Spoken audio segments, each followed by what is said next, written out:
Master, welcome back again to our channel. Panibagong araw, panibagong kabanata na naman ang pagsumasamayin natin ngayong araw na ito. At kung bago ka sa ating channel, pali-click ang subscribe button and hit the notification bell para updated kayo sa ating mga susunod na videos. So mga Master, bago natin simulan ng ating kabanata ngayong araw na ito, huwag po sana natin skip yung ads mga Master dahil malaking bagay na po yan sa ating munting channel. So simulan na natin kabanata ngayong araw na ito. Let's go! Kabanata 1681 hanggang 1700. Kabanata 1681. Makalipas ang kalahating oras, huminto ang isang low-profile black Cadillac sa pintuan ng gusali. Kalmadong bumaba ng hagdan si Bryant at mabilis na pumasok sa kotse.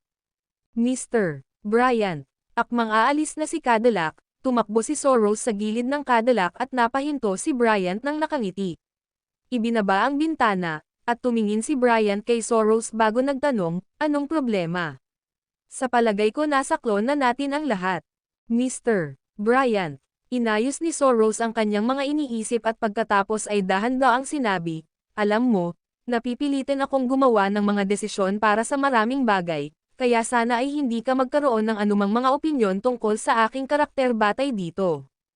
Talaga ba? Ngumisi si Bryant. With a shrug, Soros replied, actually, I don't really care what you think of me, but I am still living my life happily. Soros, hinahayaan mong bukas ang iyong sarili para umatake, gaano sa tingin mo ang Half the Harbor Langdon ay kumpara kay Jasper Lane? Galit na tanong ni Bryant. Bahagyang sinabi ni Soros, iyon ay isang bagay sa pagitan mo at ng Wall Street. Ito ay walang kinalaman sa akin. Ngumuso si Bryant at sinabing, pinigilan mo ako para lang sabihin ito. Siyempre hindi, makahulugang ngumiti si Soros, nakapatong ang mga kamay sa pintuan ng sasakyan. Pagkatapos ay tinitigan niya si Bryant at sinabing, Manong, isa publiko ang bagay na ito bukas at malapit nang sumunod ang isang serye ng mga aksyon, hindi ka na maiinip na sabihin ito sa sinuman bago iyon, tama ba? Malamig na sagot ni Bryant, tinatakot mo ba ako? Hindi ito banta, umiling si Soros at sinabing, hindi ako nagbanta kahit kanino, pero sana alam ng lahat ng nakikipag-ugnayan sa akin kung ano ang dapat at hindi nila dapat gawin. Marahil wala akong halaga sa iyo, ngunit napakaraming tao ang nasa likod nito. Sabihin mo sa akin, ikaw ay isang matalinong tao, tama ba? Nakakuyom ang kamay ni Bryant na nakahawak sa hawakan ng pinto ng sasakyan. Pagkatapos, niluwagan niya ito. Naiintindihan ko. Pagkasabi noon ni Bryant ay sinara na niya ang bintana ng sasakyan. Itinaas ni Soros ang kanyang mga kamay at umatras ng 2 hakbang. Ang ngiti sa kanyang mukha ay misteryoso ngunit malalim. Dahan-daang umalis ang Cadillac sa lugar. Matapos masulyapan si Soros sa likurang bintana, nagdilim ang mukha ni Bryant. Sir, kailangan mo ba kaming magpakalat ng balita? Napalingon ang katiwala ni Bryant at nagtanong. Malamig na sagot ni Bryant pagkatapos huminga ng malalim, hindi mo ba narinig ang sinabi niya? Gusto mo bang mamatay tayong lahat? Hindi makapaniwalang sinabi ng katiwala, ikaw ang chairman ng ExxonMobil. Magiging matapang kaya siya. Hindi niya gagawin, ngunit may mga tao na. Wala ako sa mga taong iyon. Si Bryant ay nawala ng kulay habang siya ay nagpatuloy, umuwi ka at sumulat ng isang ulat para sa akin na mayroon akong ilang mga problema sa kalusugan at kailangan ko ng kalahating buwan upang makapagpagaling. Naiintindihan ko, sir. Gagawin ko ngayon. Pero paano ang kumpanya? Novel drama. Malamig na tumawa si Bryant at sinabing, ang presidente ng kumpanya, si Diesel ang kanilang tapat na alipin. Ang video na ito ay edited by Urban Storytelling. Kabanata 1682. Mid-Mountain Residential Area sa Harbor City. Itinulak ni Caden ang pinto sa study sa villa ng J. Langdon. Sa villa na ito, 2 tao lamang ang pinayagang makapasok sa Half the Harbor Langdon study nang hindi kumakatok. Ang isa ay ang Half the Harbor Langdon mismo, at ang isa ay ang kanyang kahalili, si Caden. Maging ang mga kapatid ni Caden ay hindi nasiyahan sa gayong mga pribilehiyo.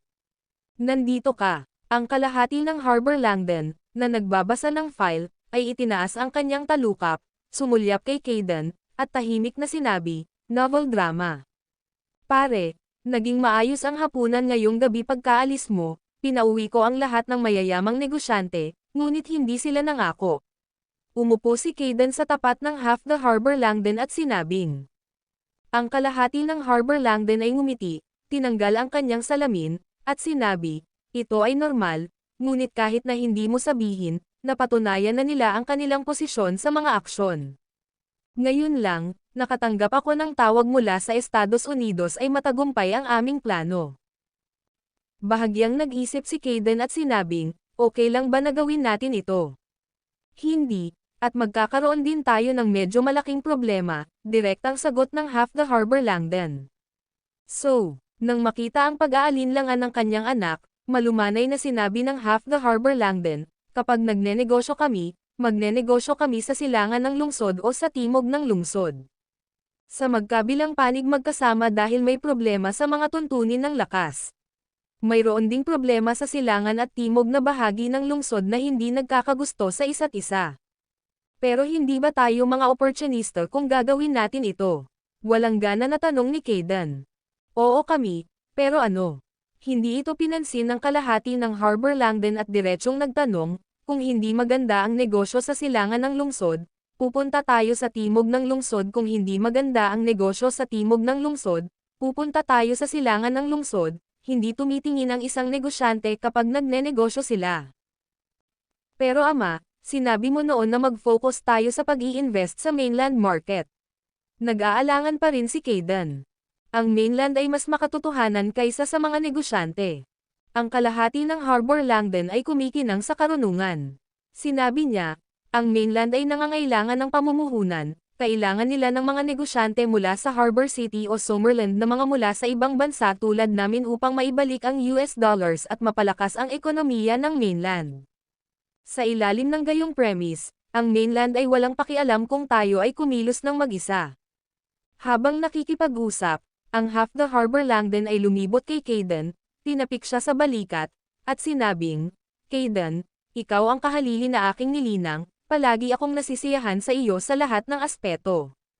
Gayunpaman, may isang bagay sa iyo na hindi kailanman naging mahirap o nakaranas ng kahirapan. Naninigarilyo dahil buong araw kang sumisigaw, at gayunpaman, mahirap ka pa rin para sa pagkain at makakain ka lang ng tinapay o magutom. Kaya, hindi ka sapat na ganid kung ikaw ay nasa linyang ito ng negosyo. Kailangan tayo ng mainland upang pasiglahin ang ekonomiya at maaari din tayong kumita ng malaking halaga, kaya bakit hindi tayo tatanggapin ng mainland? Sa pagtatapos ng araw, kung mayroon tayong sapat na lakas, magkakaroon tayo ng sapat na mga chips para makipaglaro sa dealer sa anumang mesa ng pagtaya. Kung hindi, syempre, ang sitwasyon ay iba, ngunit ngayon. Kaya natin, at kailangan nating gawin ito ng may kagalakan. Sino ang makakagawa ng anuman sa atin? Dahan-daang tumango si Kayden at sumagot, naiintindihan ko po, ama. Ang video na ito ay edited by Urban Storytelling.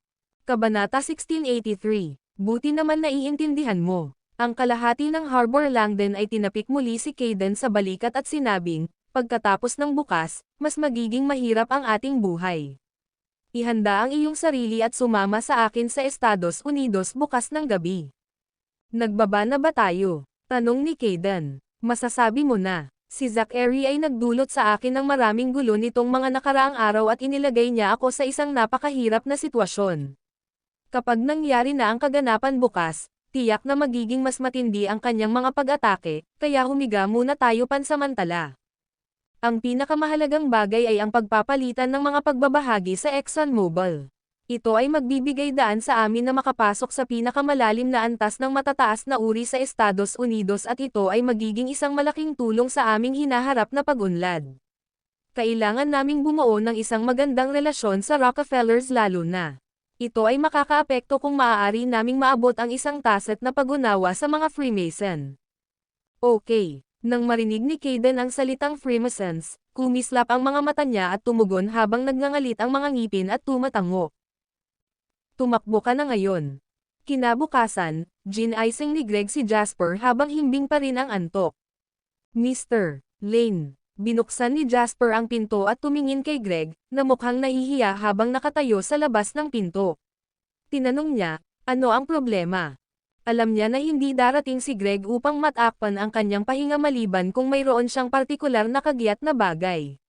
Dahil nandito si Greg, dapat may nangyari. Nandito si Reynoldson. Gusto kanyang makilala. Nang marinig ang sinabi ni Greg, tumaas ang kilay ni Jasper, bumalik sa silid para magbihis, at nagtanong, na-i-publish na ba ang ulat? Oo, ito ay ipinadala ng isa-isa at ito ay nag-drum up ng isang mahusay na tugon.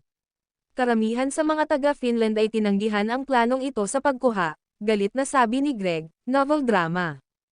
Ito ay inaasahan. Para sa Finnish, ang Nokia ay isang tatak na parang kanilang pambansang kayamanan, at kami ay mga dayuhan. Kung ang ibang mga dayuhang kumpanya ay gustong bumili ng isang pambansang tatak tulad ng Maytay, kami, bilang mga lahi ng Sommerland, ay may inis din. Sinuot ni Jasper ang kanyang damit at sabi habang naglalakad. Pagkatapos sabihin ito, tumawa siya at idinagdag, gayunpaman, hindi magbabago ang isip ng mga kapitalista dahil sa opinyon ng publiko. Sino ang nagmamalasakit sa iniisip nila? Oo nga pala, ang pakikipagkita ko sa kanya sa pagkakataong ito ay maaari lamang tumagal ng hanggang 30 minuto. Mami-miss ko ang pagbubukas kung mail late ako. Dapat tulungan mo akong bantayan ang oras. Paalala ni Jasper kay Greg. Naiintindihan, Mr. Lane. Pagdating niya sa reception room na inayos ng hotel, itinulak ni Jasper ang pinto at agad na tumawa nang makita si Reynoldson. Kaibigan ko, gaya ng inaasahan, malapit na tayong magkita muli. Masiglang umakyat si Jasper at nakipagkamay kay Reynoldson nang tumayo ang huli. Hindi kaaya-aya ang ekspresyon ni Reynoldson. Kinamayan niya si Jasper at sinabing, Lane, kasuklam-suklam ka. Ito ay parang isang papuri sa akin. Nagkibit-balikat si Jasper, umupo sa sofa, at sinabi kay Reynoldson, kaya, Mr. Reynoldson, pumunta ka ba dito ngayon para lang talakayin ang moralidad ko? Kinagat ni Reynoldson ang kanyang mga ngipin at sinabi, inilagay mo ako sa isang napakahirap na posisyon pagkatapos mong pagsamantalahan ang aming pagpupulong upang i-promote ang ganoong bagay sa publiko, dapat bigyan mo ako ng paliwanag. Ang video na ito ay edited by Urban Storytelling. Kabanata 1684. Sinabi ni Jasper, Mr. Reynoldson, sa palagay ko ay hindi mo napagtanto ang aming pagpupulong ay isang katotohanan, at ito ay isang katotohanan na nilayon kong makuha ang Nokia dahil ang mga ito ay katotohanan, hindi ako nag-imbento ng anumang nilalaman, kaya anong paliwanag ang kailangan kong ibigay sa iyo? Kung kailangan mo ng paliwanag, paano mo ipapaliwanag na pumunta ka rito para hanapin ako ngayon? Galit na galit si Reynoldson. Sumagot siya, alam mo ba kung gaano kalaki ang pressure ng Board of Directors at shareholder meetings sa loob ng nakalipas na 10 oras na iniisip nilang lahat na nakipagsabwatan ako sa iyo upang ibenta ang pinakadakilang pambansang tatak sa Finland.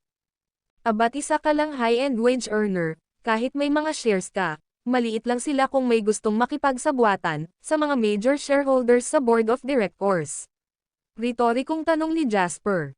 Natigilan si Reynoldson, at naging kulay ube ang kanyang mukha dahil sa sama ng loob. Kung ganoon, bakit ka huling pumunta sa akin? Tanong ni Reynoldson.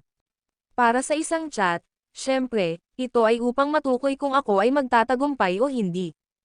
Nagkibit-balikat si Jasper. Sa sandaling ito, si Jasper ay isang hoodlum mula sa silangan sa mga mata ni Reynoldson.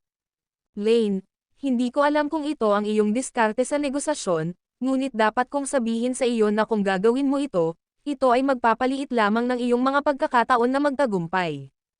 Pinakalma ni Reynoldson ang nag-aapoy na galit. Mahinahon niyang tiningnan si Jasper at sinabing, mahirap para sa mga dayuhan na maunawaan kung ano ang ibig sabihin ng Nokia sa mga mamamayang Finnish. Kunin ang Nokia kung mananatili kang mababang profile at dumaan sa lahat ng kinakailangang antas, novel drama. Ngunit ngayon ay ipinaalam mo sa buong bansa kung sino sa palagay mo ang magbebenta ng kanilang mga bahagi sa iyo sa ilalim ng napakalaking panggigipit mula sa labas ng mundo. Natawa si Jasper nang marinig iyon at sinabing, itatakwil nila ako, ngunit hindi nila tatanggihan ang US dollar. Ano ang mahalaga sa akin kung ang isang kumpanya ay makapangyarihan at kahanga-hanga sa Finnish? Para sa akin, ang nakikita ko lang ay isang kumpanya ng mobile phone na may disenteng mga asset at mahusay na teknolohiya, at ang kumpanyang ito ay naipit sa alitan sa pagitan ng mga shareholder at management, kung ang isa ay hindi sinasadyang masira sa isa't isa, ang magkabilang panig ay mawawasak ng walang pinipili. Hindi mahalaga kung sino ang manalo o matalo, ang kumpanya ng mobile phone ang masisira sa huli. Hindi mo ba naiintindihan ito o hindi ba ito naiintindihan ng mga shareholder? Alinman samantalahin ang kasalukuyang mataas na halaga upang mag-cash out at umalis pagkatapos tanggapin ang malaking halaga ng dolyar mula sa akin, o hintayin na maalis ang Nokia. Nang matapos magsalita si Jasper, tumayo siya at tinitigan si Reynoldson. Nagpatuloy siya, Mr. Reynoldson, nakatayo ka sa isang mahigpit na lubid at may bangin sa ilalim mo, ngunit ang inisyatiba ay nasa kabilang panig. Ngayon ay ibibigay ko sa iyo ang isang poste, ngunit nasa iyo kung gusto mo itong tanggapin o hindi. Gayunpaman, kailangan mong maunawaan na kaya kong ibigay ang aking poste sa mahihina dahil mas madaling makipagkompromiso ang mahihina. Ngunit hindi ito nangangahulugan na hindi ako maaaring makiisa sa malakas at patayin muna ang mahihina. Napakunot ng noo si Reynoldson. Ang mabangis na parisukat na mukha na may mabigat na balbas na kakaiba sa finish ay napuno ng pag-aalala at hidwaan. Kailangan niya ng kaunting oras upang matuno ito o marahil ay makahanap ng paraan upang makaalis sa sitwasyong ito.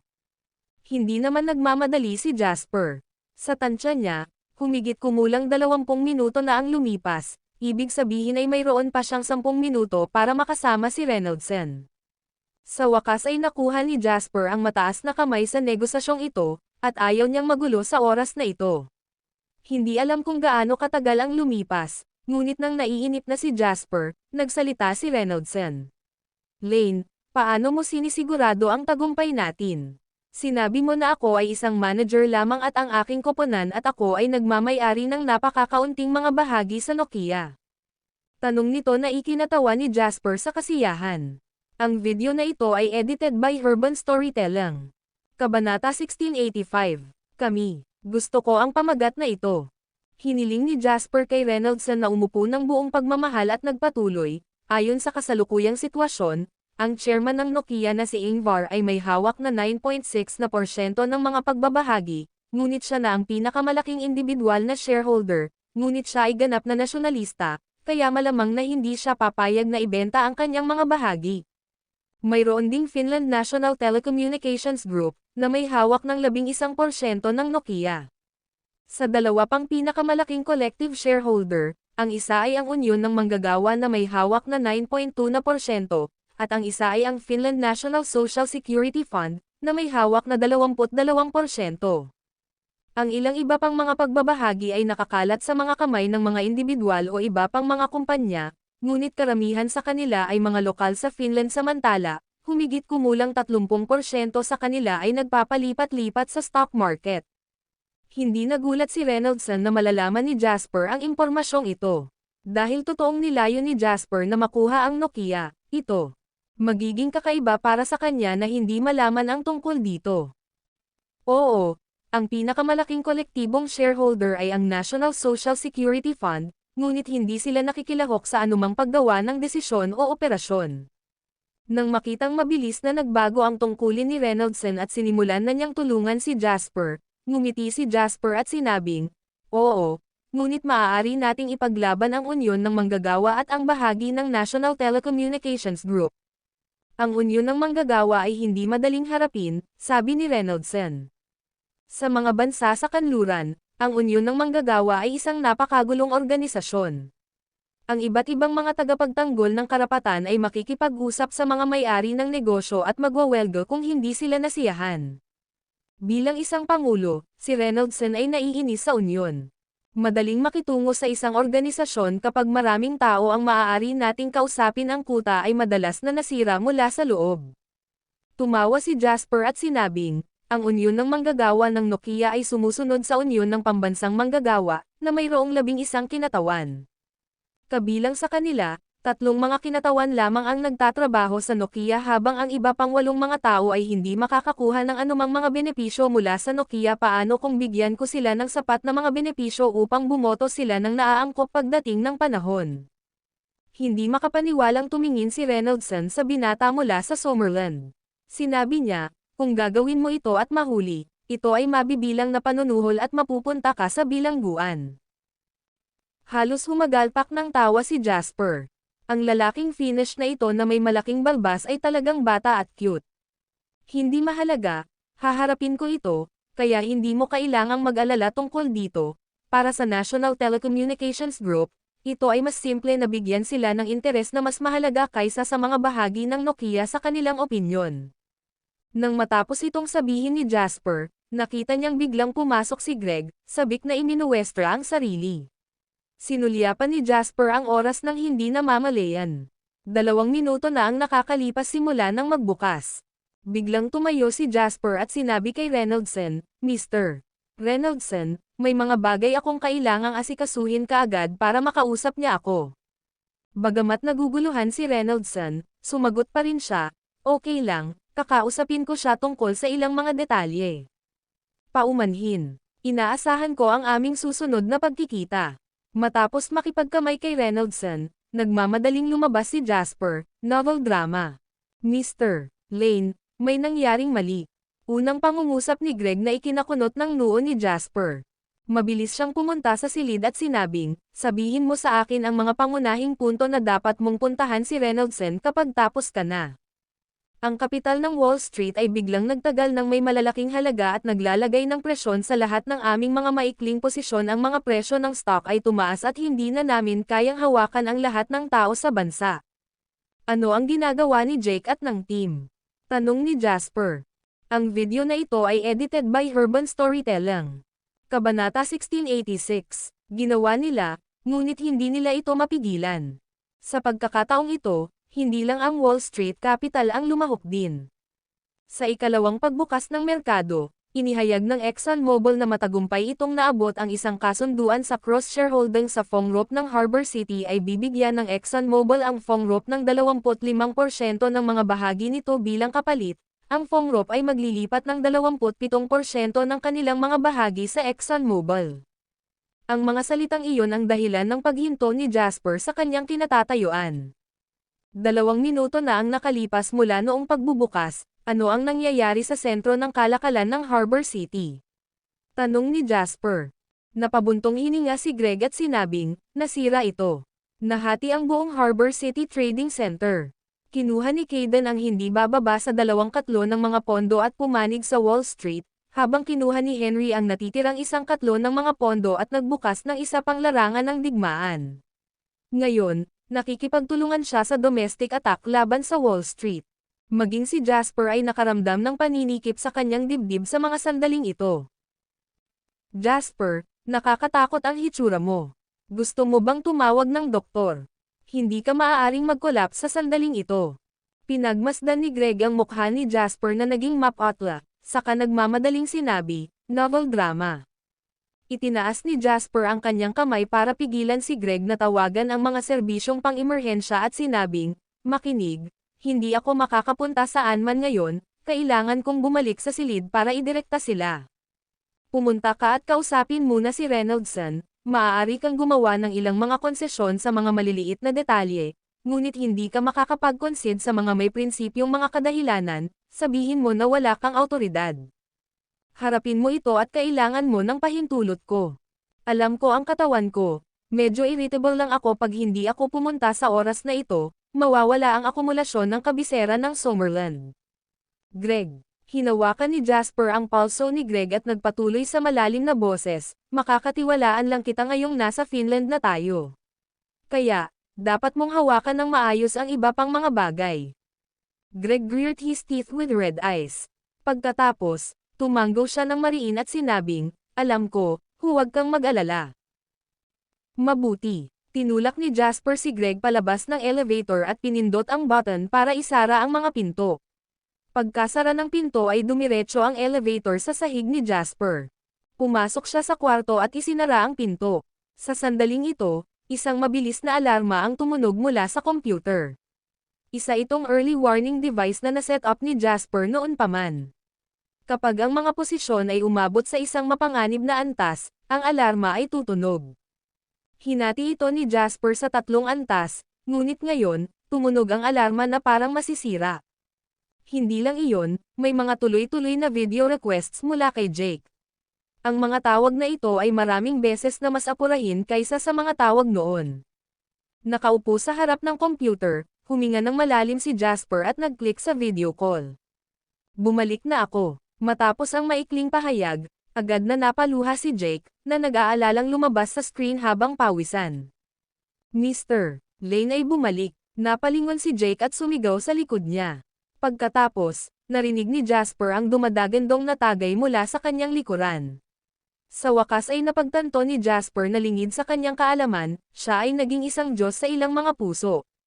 Tila hanggat nandyan siya, magagawa niyang akayin ang mga ito sa lahat ng mga krisis at imposibilidad. Gayunpaman, kaya niya ba talaga? Ang video na ito ay edited by Urban Storytelling. Kabanata 1687. Sinuri ni Jasper ang kasalukuyang sitwasyon sa lalong madaling panahon. Pinigilan din ni Jake ang kanyang pananabik at sinubukan ang kanyang makakaya na magsalaysay sa mahinahong tono, Mr. Lane, ang kasalukuyang pagkalugi ng Norritos City Trading Center at Waterhoof City Trading Center ay 21% at 16% ayon sa pagkakabanggit, na siyang pinakamalaking pagkalugi mula noong itatag ang JW Foundation.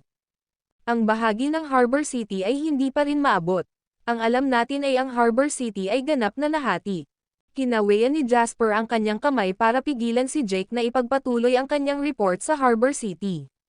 Sinabi niya, ako mismo ang haharap sa Harbor City. Huwag kang mag-alala tungkol dito. Ngayon, abandonahin ang lahat ng mga posisyon na naliquidate. Isara ang mga posisyon na hindi pa naliliquidate ng dahan-dahan at gumawa ng kaunting puwang sa ngayon. Alam ni Jasper na ang kanyang utos ay magdudulot ng hindi bababa sa 100 bilyong summer dollars, ngunit wala siyang pagpipilian. Ito ang tanging tamang opsyon sa ngayon. Kung sila ay nagpatuloy na mabalisa, kung gayon hindi na kailangang makipaglaban sa susunod na labanan. Ang bawat tao'y maaari ring makahanap ng isang angkop na rooftop upang tumalon. Naiintindihan, Mr. Lane, ang munting prinsipe ng Waterhoof City Trading Center ay nasa linya. Tumanggaw si Jasper at sinabing, papasukin mo siya. Sa sandaling ito, lumitaw sa screen ang madilim na mukha ng munting prinsipe. Hindi niya tinanong si Jasper kung bakit siya na-late, at hindi rin siya nawala sa galit dahil sa nakakatakot na sitwasyon. Ito ang pagkakaiba sa pagitan ng mga elite at ordinaryong tao. Alam niya na ang pinakamagandang bagay na magagawa niya ngayon ay hindi makipagtalo kay Jasper kundi magtulungan para malampasan ang mga paghihirap. Naghuhukay si Kaden ng sarili niyang libingan. Ito ang unang sinabi ng munting prinsipe. Walang makakapidyo sa kanya kung gusto niyang mamatay at baka tayo pa ang mamamatay, sagot ni Jasper. Nakangiting sagot ng munting prinsipe, ang mga negosyante mula sa isang maliit na lugar tulad ng Harbor City ay talagang walang pananaw. Sa pagkagalit sa mga batas, naubos na nila ang lahat ng kanilang talino at awtoridad. Darating ang panahon na magdadala siya ng kaguluhan sa kanyang sarili. Kailangan kong kontakin si Henry para pag-usapan ang sitwasyon doon, mayroon akong dalawang kahilingan. Si Jasper ay hindi nagpatuloy sa paksa ng Harbor City ng napakatagal at hindi nagtagal ay nagtanong. Go on, mahinahong sabi ng munting prinsipe. Mula ngayon, gusto ko ng kabuuang command ng Waterhoof City Center ang data ng transaksyon at mga screen ng buong Waterhoof City Center ay ikokonekta sa Norritos City Center ng real-time. Matapos pag-isipan ng munting prinsipe ang unang kahilingan ni Jasper saglit, tumanggaw siya at sinabing, okay, maipapangako ko ito sa iyo. Ang pangalawang kahilingan ay kailangan kong i-seal up mo ang lahat ng Half the Harbor Langdon at mga proyekto ng pamumuhunan ng kanyang mga anak sa mainland. Malaki ang pagbabago sa kutis ng munting prinsipe. Napabuntong hininga siya, Jasper, nababaliw ka na ba? Kung hindi ako maghihiganti laban sa Half the Harbor Langdons, bakit ginagawa ko pa rin ang ginagawa ko ngayon? Isang mahinang ungol ang pinakawalan ni Jasper, ang kanyang mga mata ay kasing laki ng halimaw. Tumingin ang munting prinsipe kay Jasper nang walang laman. Pagkaraan ng mahabang panahon, umiling siya at sinabing, hindi ko maipapangako sa iyo iyon. Hindi naman sa ayaw ko, pero wala akong kakayahan. Alam mo kasing alam ko na walang sino man sa Summerland ang makakagawa ng ganitong bagay. Napabuntong hininga ang munting prinsipe, Jasper, Hindi mo na kailangang masyadong pakialaman ang iyong pagganap ngayon, walang sino man ang umasa sa pagtataksil ni Kayden, kaya kahit na matalo ka, walang magsasabi. Hanggat narito ka at nariyan pa si JW, lilikha ba ng anumang problema ang Swallow Capital para sa iyo tungkol sa perang hiniram mo? Novel drama. Maaari kang bumalik kung bibigyan ka ng ilang oras, alam mo, at ang pag-aproba na ito ay hindi madaling makuha. Sa pribado, ang tanga, si Lord Alvarado at ako ay sobrang inggit sa iyo. Kung maaaring magkaroon ng konsorsyum sa Summerland sa hinaharap, magkakaroon ka ng pinakamalaking pag-asa. Ngayon, sa tingin mo ba sulit na sirain ang magandang impresyon sa iyo ng Swallow Capital sa isang bagay na hindi makakaapekto sa iyong kinabukasan? Huminga ng malalim si Jasper at sinabing, maraming beses, iniisip ko ang mga panandalian at pangmatagalang benepisyo bago ako kumilos o magsalita. Kung ang mga panandaliang interes ay sumasalungat sa mga pangmatagalang interes, titimbangin ko ang mga kalamangan at kahinaan ng bawat isa. Kung hindi ako makasulong ng hakbang-hakbang, pipiliin kong umatras ng isang hakbang bago gumawa ng 2 hakbang pasulong. Ang video na ito ay edited by Urban Storytelling. Kabanata 1688. Tumanggo ang munting prinsipe bilang pagsang-ayon at sinabing, ito ang pinakahinahangaan ko sa iyo. Makinis at tuso ka kaya naiintindihan mo ang sitwasyon. Dahil dito, hindi ka gumagawa ng magulo na mga desisyon. Ngunit, biglang tumahimik ang tono ni Jasper, gusto ng bawat isa na patuloy na sumulong sa buhay.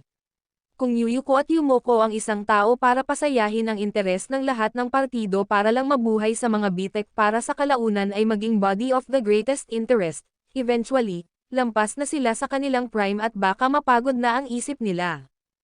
Kung ako ay pinigilan sa loob ng 79 na taon at sa kalaunan ay bibigyan ng pagkakataon na kumilos ng walang kabuluhan sa aking huling taon, hindi ko na ito magagawa kahit na gusto ko. Kaya, maghihiganti ako sa tuwing nakikita kong angkop. Marami akong maaaring ikompromiso para sa mga benepisyo, ngunit pagdating sa mga traidor, papatayin ko sila kapag nakita ko sila. Gusto kong malaman kung ang kanilang mga kahangahangang kakayahan ay mas mahusay kaysa sa aking talam. Tumingin ang munting prinsipe kay Jasper. Naiwan siyang tulala sa mahabang panahon. Sa sandaling ito, isang mat sa isang wheelchair na pagsusuri kay Jasper ang sumagi sa kanyang isipan. Napakatalino niya, at siya ay isang talento na mahirap makuha. Sa kasamaang palad, siya ay mas maingat kaysa sa pagmamalabas. Ang mga tao mula sa timog ay sapat na maceland, ngunit sa pagtatapos ng araw, wala silang pangangibabaw at pagpapasya. Damit, ang baldado na si Brown. Itulak ang iyong F***Sting wheelchair dito at tingnan. Ano ang sasabihin mo sa kasalukuyang Jasper ngayon? Novel drama. Mag-iisip ako ng paraan sa bagay na ito. Hintayin mo lang ang aking mga update. Lamambat ang ugali ng munting prinsipe, ngunit sinabi pa rin niya, ngunit huwag umasa sa labis na pag-asa. Wala nang pag-asa dahil nakakabaliw na gawin iyon sa Summerland. Sa mismong sandaling ito, sa Harbor City Trading Center. Bilang mata ng bagyo, kakaibang mapayapa. Walang nagsasalita pero tense ang atmosphere. Nakatayo si Kayden sa pintuan ng trading center na maraming tao sa likod niya. Sila ang mga miyembro ng mga pangkat ng pangangalakal. Kung tutusin, bakit ang mga mayayaman na sumunod sa kanya sa pag-withdraw ng kanilang kapital ay panganib na pumunta dito? Hindi ka ba aalis sa daan? Malamig na sinulyapan ni Kayden ang iilang tao sa harapan niya na pumipigil sa kanya. Ang mga taong ito ay mga subordinate ni Henry, ngunit kapag sila ay nakaharap kay Kayden, sila ay nanginginig dahil sila ay walang kumpiyansa. Pwede mo ba akong pigilan? Kinagat ng isa sa kanila ang kanyang mga ngipin at nagsabi, sinabi ni Young Master Lo na walang sino man ang pinapayagang umalis bago siya makarating dito. Young Master Lo ba siya ngayon ang nagmamay-ari ng Harbor City? Malamig na sigaw ni Kayden. Kinilig ang mga tao sa tapat at mukhang kawawa ang mga mukha nila. F***sick off. Nagmura si Kayden at mukhang dominante siya. Sasakay ako kaagad ng eroplano. Nang hindi na napigilan ng mga nasasakupan si Kayden, narinig nila ang nagmamadaling yabag na papalapit sa kritikal na sandali. Napalingon sila at halos mapaiyak sila sa sobrang kilig. Naglalakad na ngayon si Henry papunta sa kanila. Young Master Lo. Tumakbo ang isa sa mga nasasakupan upang sabihin kay Henry ang tungkol sa kanyang mga hinaing habang malapit ng lumuha, ngunit itinulak siya ni Henry. Magwala. Matapos itulak ang nasasakupan, naglakad si Henry sa harapan ni Kayden at tinitigan siya ng diretso. Kinagat ni Kayden ang kanyang mga labi at mahinang sinabi, "Hen." Pagkatapos ng unang pantig, kinuyam ni Henry ang kanang kamao at sa mabigat at mabangis na right hook, diretsyong dumapo ang kamao sa kaliwang pisngi ni Kayden. Ang video na ito ay edited by Urban Storytelling. Kabanata 1689. Bata pa si Henry at malakas. Upang matiyak na siya ay naging isang mahabang buhay na hedonist, palaging binibigyang pansin ni Henry ang ehersisyo. Magpapakasasa pa rin siya sa isang buhay ng kahalayan, ngunit hindi niya ito lalabisan. Sa makatuwid, siya ay mas fit kaysa sa kanyang mga kapantay. Higit sa lahat, natutunan din niya ang ilang mga trick mula kay Julian, novel drama. Hindi inisip ni Henry ang mga kahihinatnan ng malakas na suntok na ito. Ginamit lang niya ang buong lakas niya para ihagis ito. Gayunpaman, ang suntok na ito ay naging dahilan upang lumipad pa atras si Kayden. Para siyang patpat na hugis tao habang itinutulak siya ng napakalaking impact bago tumama sa dingding na may mahinang kalabog. Pagkatapos, dahan-daang dumulas ang katawan ni Kayden at bumagsak sa lupa, na nag-iwan ng nakakagulat na mantsa ng dugo sa puting-puting dingding. Ang suntok at ang impact ay tumama kay Kayden, ngunit mas parang kulog ang mga ito habang sumasabog sa kaluluwa ng lahat ng tao sa eksena. Natigilan ang lahat. Alam ng lahat ang tungkol sa hedonistic na katangian ni Henry, ngunit hindi nila inaasahan na siya ay matapang. Kung napatay si Kayden sa suntok, napakalaking bagay. Samantala, saglit na umitim ang paningin ni Kayden na nasa lupa sa sulok. Ang tanging naririnig lang niya ngayon ay ang malakas na pag-ungol sa kanyang ulo. Halos himatayan siya matapos masuntok. Namanhid ang kalahati ng kanyang ulo, at ni hindi niya maramdaman ang sakit. Inangat niya ang ulo niya para tingnan si Henry. Naglakad na rin si Henry papunta sa kanya sa mga sandaling ito. Matapos itong makita ng mga nasasakupan ni Kayden, paano sila maglalakas loob na hayaang mapalapit kay Kayden si Henry, ang manggugulo na gagawa ng kahit ano. Kaya naman, dali-dali silang tumakbo para harangan si Henry. "Umalis ka na." Itinagilid ni Henry ang kanyang ulo at naglabas ng dalawang salita sabay ngiti.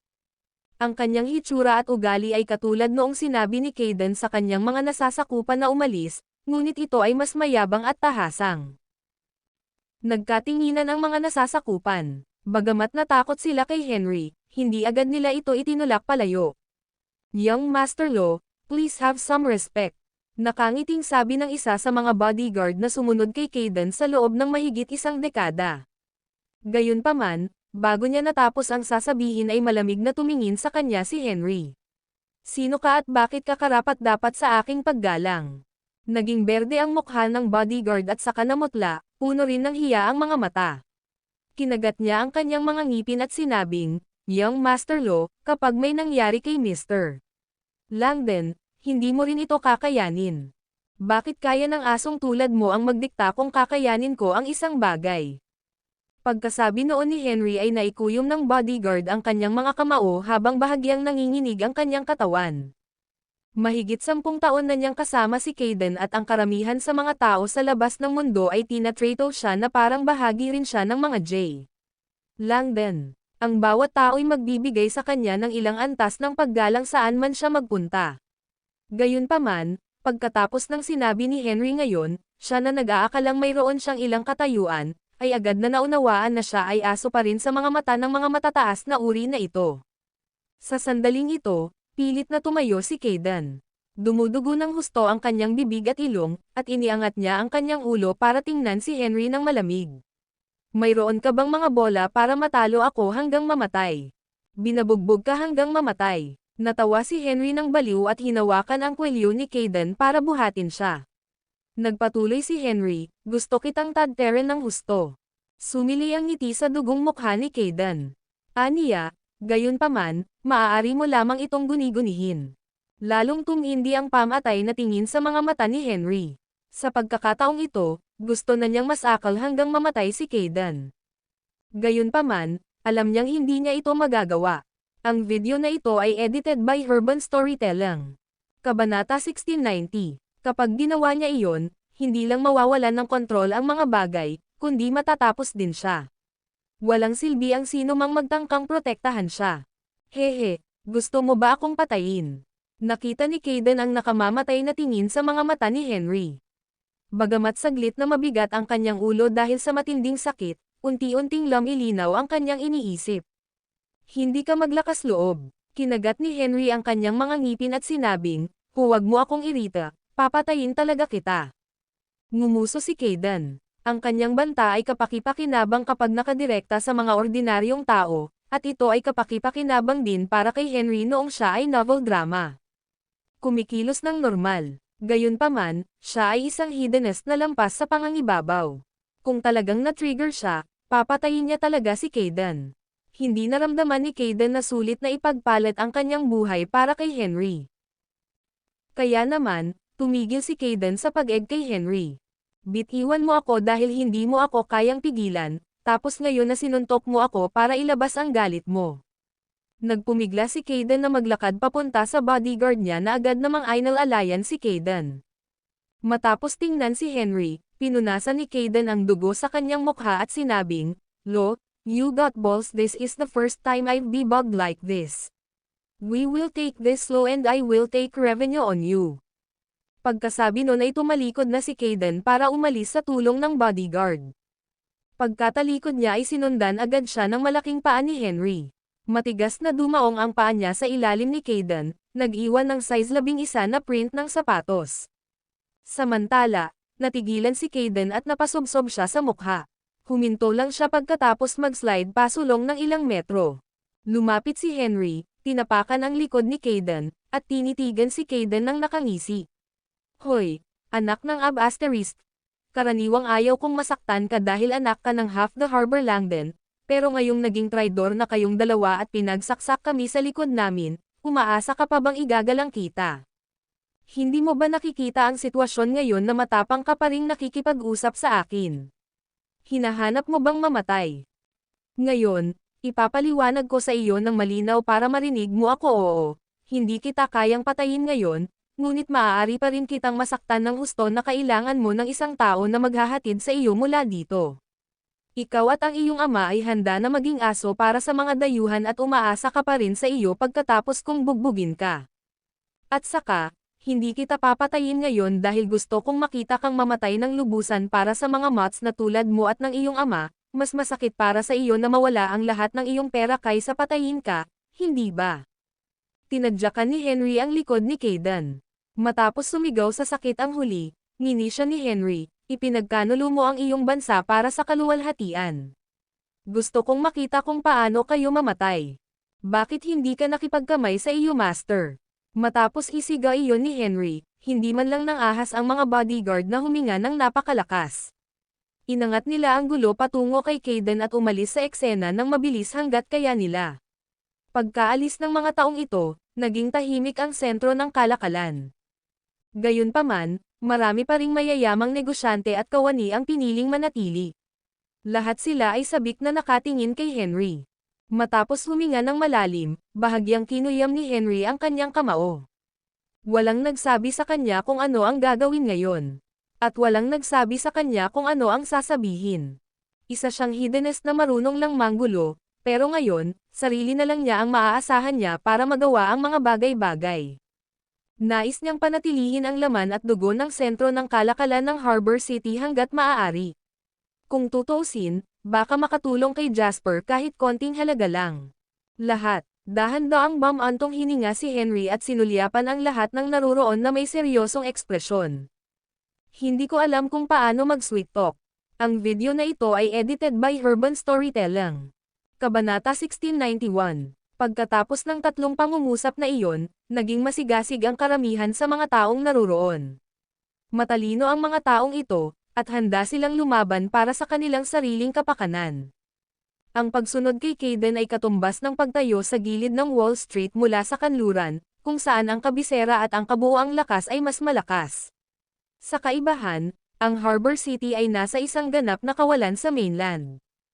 Gayunpaman, ang mga benepisyo at panganib ay palaging proporsyonal pagdating sa pamumuhunan. Kung nais ng mga tao na kumita ng ligtas at garantisadong pera, mas mabuting kumuha ng pagsusulit sa serbisyo sibil at pumasok sa trabaho. Ang paggilding ng liryo ay hindi kasing husay ng paghingi ng tulong sa oras ng pangangailangan ng mga tao. Kung tumakbo sila ngayon kay Kayden, mayroon ng ilang pangunahing shareholder si Kayden na sumusuporta sa kanya, kaya maaaring hindi niya sila seryosohin, lalo na ang Wall Street. Maaaring walang pakialam ang Wall Street sa kanilang pag-iral. Gayunpaman, iba ang pananatili dito. Dito, bawat isa sa kanila ay makakakuha ng atensyon. Kaya naman, matalino ang mga taong nanatili at handa rin silang makipagsapalaran para kumita ng malaki. Dahil dito, ang mga prangka na salita ni Henry ang talagang gusto nilang marinig. Young Master Lo, huwag kang mag-alala, hindi rin namin gusto ang ugali ni Half the Harbor Langdon at Kayden kaya, handa kaming manatili at suportahan ka, ang sentro ng kalakalan ng Harbor City, ang mainland, at Summerland. Sabi ng isang mayaman na may regalo ng Gab. Ang kanyang mga salita ay agad na umalangaw-ngaw sa lahat. Tiningnan din ni Henry ang eksena ng may kasiyahan. Pagkatapos, sinabi niya sa malalim na boses, "Okay, walang oras na mawawalan ako ng kontak sa Norite City at ipapadala ko rin ang iyong listahan sa kanila kapag nanalo tayo, lahat ay gagantimpalaan ng naaayon." Makalipas ang mahigit 10 minuto. Matapos marinig ang paliwanag ni Henry, nagpakawala ng mahabang buntong hininga si Jasper. Masyado kang impulsive. Paano ako impulsive? Parang hindi ako nag-perform kanina lang dapat dinuraan ko yung rat B** starred na yon, naiinis na sabi ni Henry. Kumaibat ang sulok ng bibig ni Jasper, at sinabi niya, kung ganoon ay maaari mo pa siyang bigyan ng 2 suntok at ipadala mo siya ng diretso sa ospital. Sila nga ang may kasalanan at malamang na walang silbi ang matinding pambubugbog na ito, ngunit kung talagang ipapahid mo ang mukha ng mag-ama sa lupa ay hindi magiging madali ang paglilinis ng kalat pagkatapos. Sinulyapan ni Henry ang sabik na naghihintay na grupo sa labas at nagtanong, ano ang gagawin ko dito ngayon? Ang sentro ng Harbor City ay karaniwang walang silbi ngayon. Kalmado at walang pakialam ang ekspresyon ni Jasper. Pagkatapos, kinuha niya ang statistical report na ipinadala sa kanya ni Jake. Ang sentro ng Harbor City ay may 32 bilyong US dollars sa kapital, ngunit ngayon, 8 bilyong US dollars na lang ang natitira, karamihan sa mga ito ay kinuha ni Kayden. Bago umalis si Kayden, ang lahat ng mga posisyon sa sentro ng kalakalan ng Harbor City ay nalantad ngayon, hindi namin maaaring hawakan ang 8 bilyong US dollars kung hinawakan namin ito, ang lahat ay likayda. Naramdaman ni Henry ang pag-akyat ng dugo sa kanyang ulo nang marinig niya ang mga salita. So, hindi lang natin magagamit ang natitirang pondo, pero kailangan din nating isave. Masyado akong naging madali sa anak ng Ab asterisk na iyon. Okay lang kapag pinili mo, dapat maging malupit at ganid kapag pinatupad mo ito.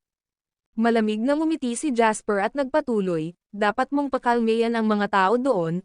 Hihilingin ko kay Jake na makipag-ugnayan sa mga natitirang mga ngalakal sa madaling salita, kung ito man ay Harbor City o ang 2 sentro ng kalakalan sa mainland, isa lang ang susunod na gagawin natin, at iyon ay ang gawin ang lahat para makatipid ng lakas hanggat maaari.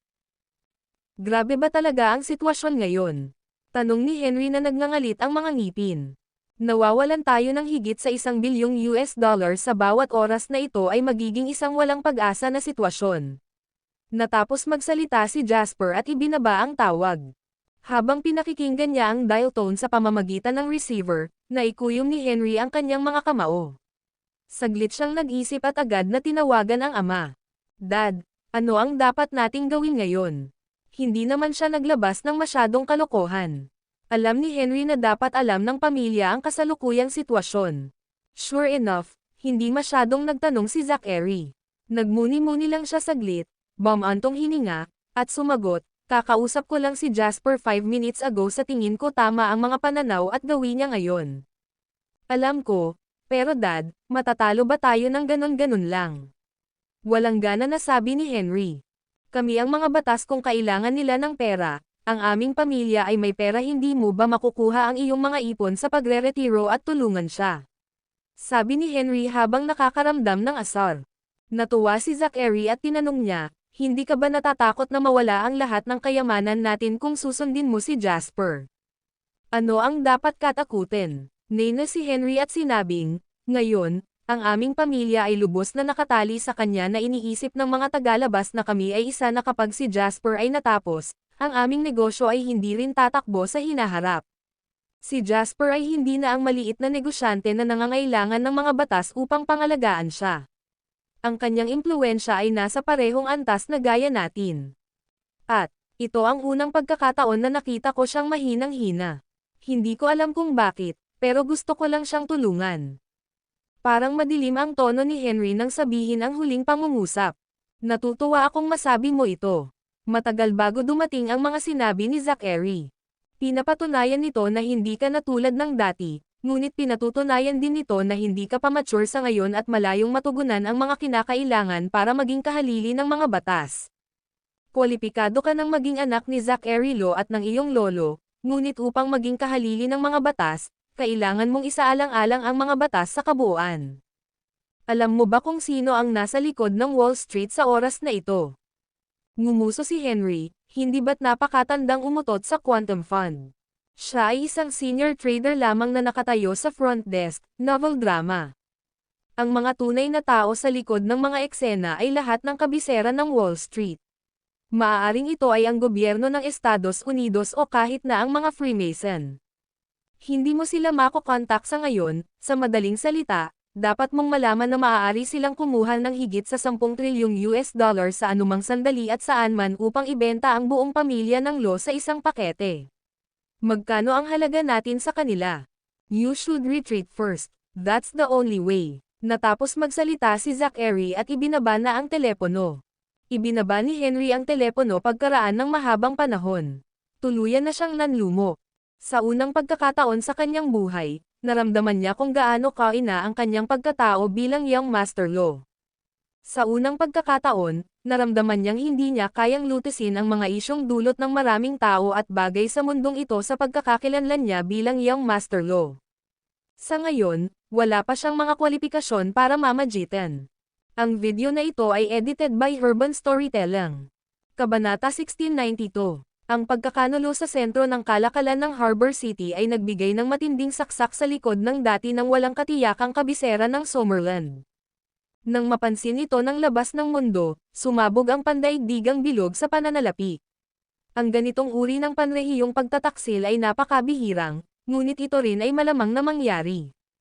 Pagkatapos ng lahat, sa industriya ng kapital sa pananalapi, ang kapital ay hari.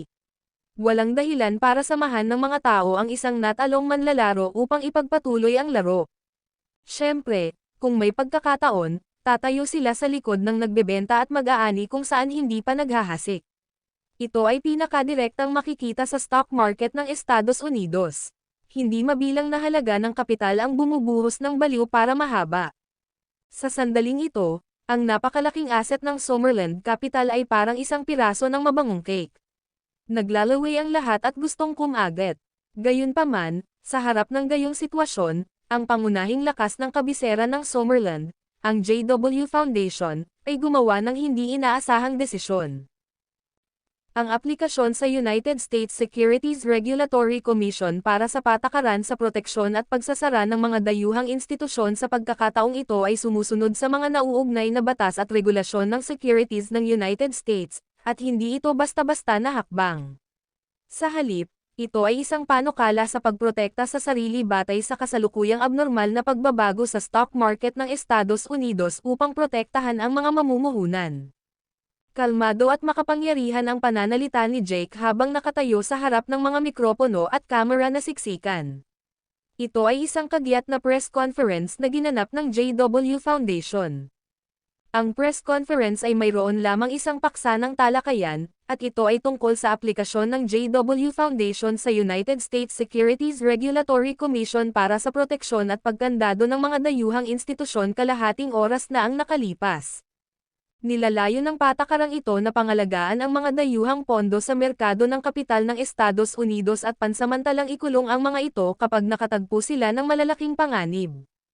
Sa madaling salita, sa sandaling may lock, ang mga pondo ng mga dayuhang institusyon ay pansamantalang hindi mahipo maliban kung ang 5 araw na limitasyon sa kalakalan ay pataas. Bukod dito, Walang mga pagbabago kahit na ang merkado ay pabago-bago. Ang patakarang ito ay ipinahayag ng United States Securities Regulatory Commission sa pagtatapos ng 1998, ngunit dahil sa ilang espesyal na dahilan, tahimik itong inalis noong unang bahagi ng 2002. Sa nakaraang buhay ni Jasper, walang dayuhang institusyon ang gumamit ng patakarang ito, at kahit sa buhay na ito, si Jasper ang unang gumawa nito.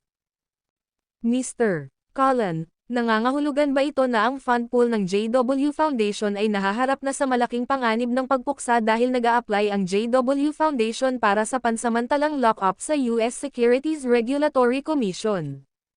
Nag-aalalang tanong ng isang reporter.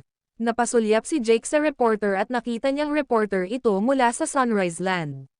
Pagkatapos, walang humpay siyang sumagot, "Hindi, sinabi ko sa iyo na ito ay isang hakbang upang maprotektahan ang seguridad sa pananalapi ng mga namumuhunan sa JW Foundation, novel drama." Ang patakarang ito ay hindi alam ng maraming tao, at ito ang unang pagkakataon na ang isang dayuhang institusyon ay gumawa ng patakarang ito. May tiwala ba ang JW Foundation na aaprubahan ito ng United States Securities Regulatory Commission? Sumagot si Jake, lubos na natutugunan ng JW Foundation ang mga kondisyon ng aplikasyon ng patakarang ito, at ayon sa Financial Act na ipinahayag ng United States Congress, ang United States Securities Regulatory. Hindi dapat tanggihan ng komisyon ang aplikasyong ito mula sa isang institusyong pinondohan ng ibang bansa maliban kung may hinala ng malaking pandaraya o ilegal na aktibidad. Naniniwala ako na ang United States Securities Regulatory Commission ay kikilos alinsunod sa batas. Sa katulad na paraan, kinuha namin ang pinakamalaking law firm ng United States at isang pangkat ng 23 barrister upang hikayatin ang pamamaraang ito na isakatuparan ng hayagan at malinaw. Sa pagsasalita tungkol dito, kinailangan ni Jake na humanga sa superior na sistema ng Estados Unidos. Nagkaroon lamang ng isang pangunahing sistema. Hanggat mabibigyan mo sila ng sapat na pera, makakahanap sila ng kahit sino para gawin ang anumang bagay. Gumastos ang JW Foundation ng $78 milyong para sa 23 barrister na ito, ngunit sila ang pinakamahuhusay na abogado sa usaping pinansyal sa buong federal na pamahalaan ng Estados Unidos, na dalubhasa sa pakikipagtulungan sa Securities Regulatory Commission. Wala silang pakialam sa ginawa ng kabisera ng Summerlin sa Estados Unidos. Hanggat nakita nila ang pera sa kanilang mga account, ituturing nila ang JW Capital bilang kanilang Diyos. Ang video na ito ay edited by Urban Storytelling. Kabanata 1693. Pinagtaksil ba ng Harbor City Trading Center ang JW Capital? Ang parehong reporter ng Sunrise Land ay tumayo at nagtanong. Isang kislap ng galit ang bumungad sa mga mata ng lawa at sinabi niya, "Mr. Reporter, mangyaring igalang ang iba pang mga reporter na lahat ay may isang pagkakataon lamang na magtanong at ginamit mo na ang sa iyo." Agad na sinabi ng reporter, "Mr. Cullen, iniiwasan mo ba ang tanong na ito? Kung hindi, mangyaring sagutin." Ang reporter na ito ay lubos na ipinagmamalaki sa kanyang sarili. Basta sumagot si Jake sa tanong niya, siguradong makukuha niya ang bonus niya pagkatapos niyang bumalik. Sa harap ng mahigit 12 media outlet na live na nagbo-broadcast, talagang hindi naiwasan ni Jake ang sensitibong isyong ito na ikinababahala ng hindi mabilang na tao. Masasabi ko lang na ang pakikipagtulungan sa pagitan ng JW Foundation at ng anumang kumpanya ay nakabatay sa prinsipyo ng mutual consent, at wala kaming karapatang pigilan ang mga kasosyo na magsagawa ng iba pang mga komersyal na aktibidad. Wala akong ibang masasabi, salamat. Ang Half the Harbor ng Fongrop na si Langdon at ang kanyang anak ay nakarating na sa Estados Unidos. Ano ang opinyon ng JW Foundation tungkol dito? Hindi na kinaya ni Jake ang pagiging bossy at dominante ng Sunrise Land reporter. Security, mangyaring ay escort ang masungit na reporter na ito palabas dito. Ang reporter na dinampot at kinaladkad ng 2 security guard ay galit na galit. Sumigaw siya, "Ito ang iyong kabayaran, kasuklam-suklam na JW Foundation, nilunok mo ang malaking halaga ng yaman ng Sunrise Land sa merkado ng palitan ng Sun Dollars, at ngayon ikaw ay pinagtaksilan ng iyong mga tao." Namutla ang mukha ni Jake. Tumingin siya sa mga reporter sa ibaba na kumikinang ang mga mata dahil gusto nilang malaman ang tungkol sa tsismis at sinabing, Makapag-usap lang ako tungkol sa usapin sa itaas tungkol sa press conference na ito, salamat sa lahat. Tumalikod si Jake at naglakad palayo. Malayo sa Swallow Capital, humikab ang isang binatang naka-wheelchair na nanonood ng live broadcast. Matulog na ulit ako, novel drama. Nagsalita ang binata sa wheelchair. Pagkatapos, dahan-dahan niyang pinahit ang kanyang wheelchair para umalis. Bago pa niya maiikot ang wheelchair ay napahinto siya ng isang magandang anino sa harapan niya. Anong ginagawa mo? Tumangala ang binata sa kapatid. Paano si Jasper? Tanong ni Adele. Ano ang ibig mong sabihin? Siya ay medyo matalino, hindi ba? Tumawa ang binata. Sa una, siya ay maaaring patay o baldado kung ang stick ay tumama sa kanya, ngunit siya ay talagang nakahanap ng isang utos na ang gobyerno ng Estados Unidos ay hindi maaaring tanggihan na may hindi bababa sa 5 araw ng kalakalan at dagdag na 2 araw ng pahinga, magkakaroon siya ng 7 araw na buffer. Ano ang silbi ng 7 araw? Mamamatay siya sa ganitong sitwasyon. Sinipa ni Adele ang wheelchair sa galit at sinabing, "We'll see." Si Jasper pa rin ang pangunahing tauhan sa bagay na ito kung makakahanap siya ng angkop na solusyon, magkakaroon ng pagkakataon ang mga taong gustong tumulong, dahan-daang sabi ng binata. Anong ibig mong sabihin? Nang marinig ni Adele na hindi tinanggihan ng binata ang ideyang tumulong tulad ng ginawa niya noon, tuwang-tuwang tanong nito. Itigil ang pag-iisip sa negosyo ng ibang tao ay mag-aalala tungkol dito. Ang video na ito ay edited by Urban Storytelling. Kabanata 1694. Ang naging komplikadong sitwasyon ay naging mas komplikado at nakakalito sa mga taktika ng pagkaantala ng JW Foundation. Maging ang mga tao sa Estados Unidos ay hindi ito inaasahan. Sa opisina ng chairman ng United States Securities Regulatory Commission, si George Delton, na isinilang na isang Democrat, ay nagkaroon ng constipated look sa kanyang mukha 3 buwan lamang pagkatapos niyang manungkulan. Dahil sa magkakaibang mga pambansang sistema, magkakaroon ng iba't ibang pangkat ng mga kawani para sa isang gobernador sa isang taong may mataas na posisyon sa pamumuno ng isang federal na punong tanggapan ng mga departamento sa Estados Unidos. Bilang backbone ng Demokratikong Partido, si George, na nagmula sa isang pampulitika na pamilya, ay mayroon ding sariling hanay ng mga tauhan. Sa sandaling ito, sinusuri ng kanyang mga tauhan ang kasalukuyang sitwasyon.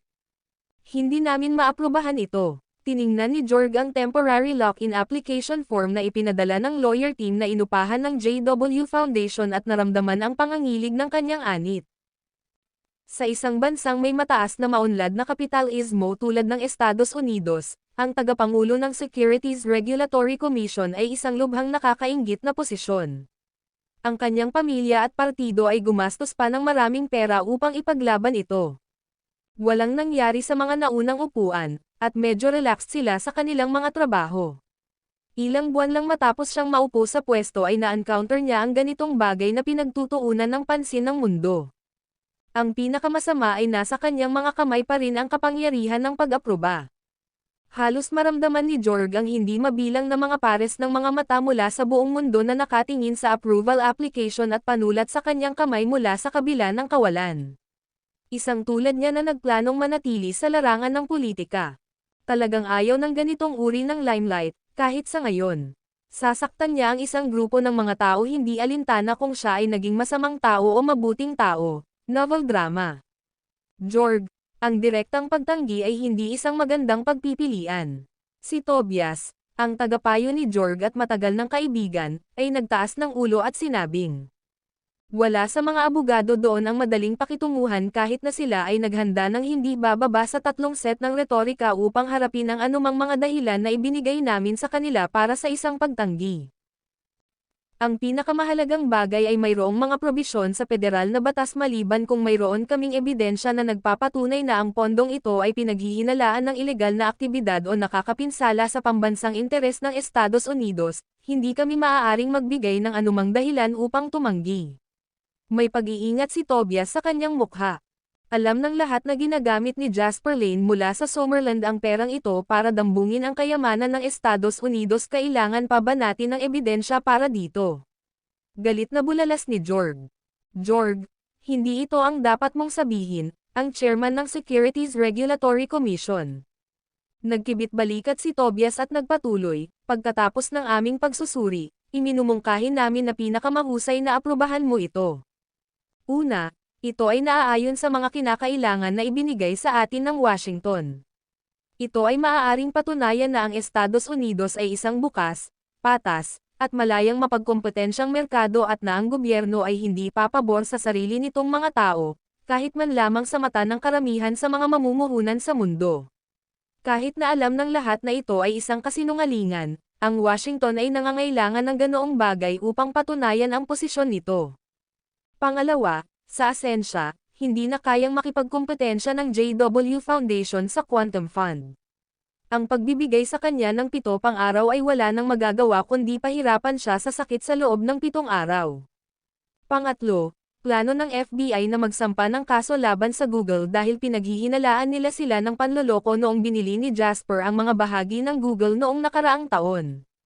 Matapos banggitin ito, bahagyang tumawa si Tobias at sinabi kay Jorg, dahil ang FBI ay handang lumabas at saktan ang lahat, bakit hindi natin samantalahin ang sitwasyon? Pinaikit ni Jorg ang kanyang mga mata at tumingin sa kanyang advisor. Pagkatapos, tiningnan niya ang mga dokumento sa kanyang kamay at sinabing, kaya, dapat kong aprubahan ang aplikasyong ito.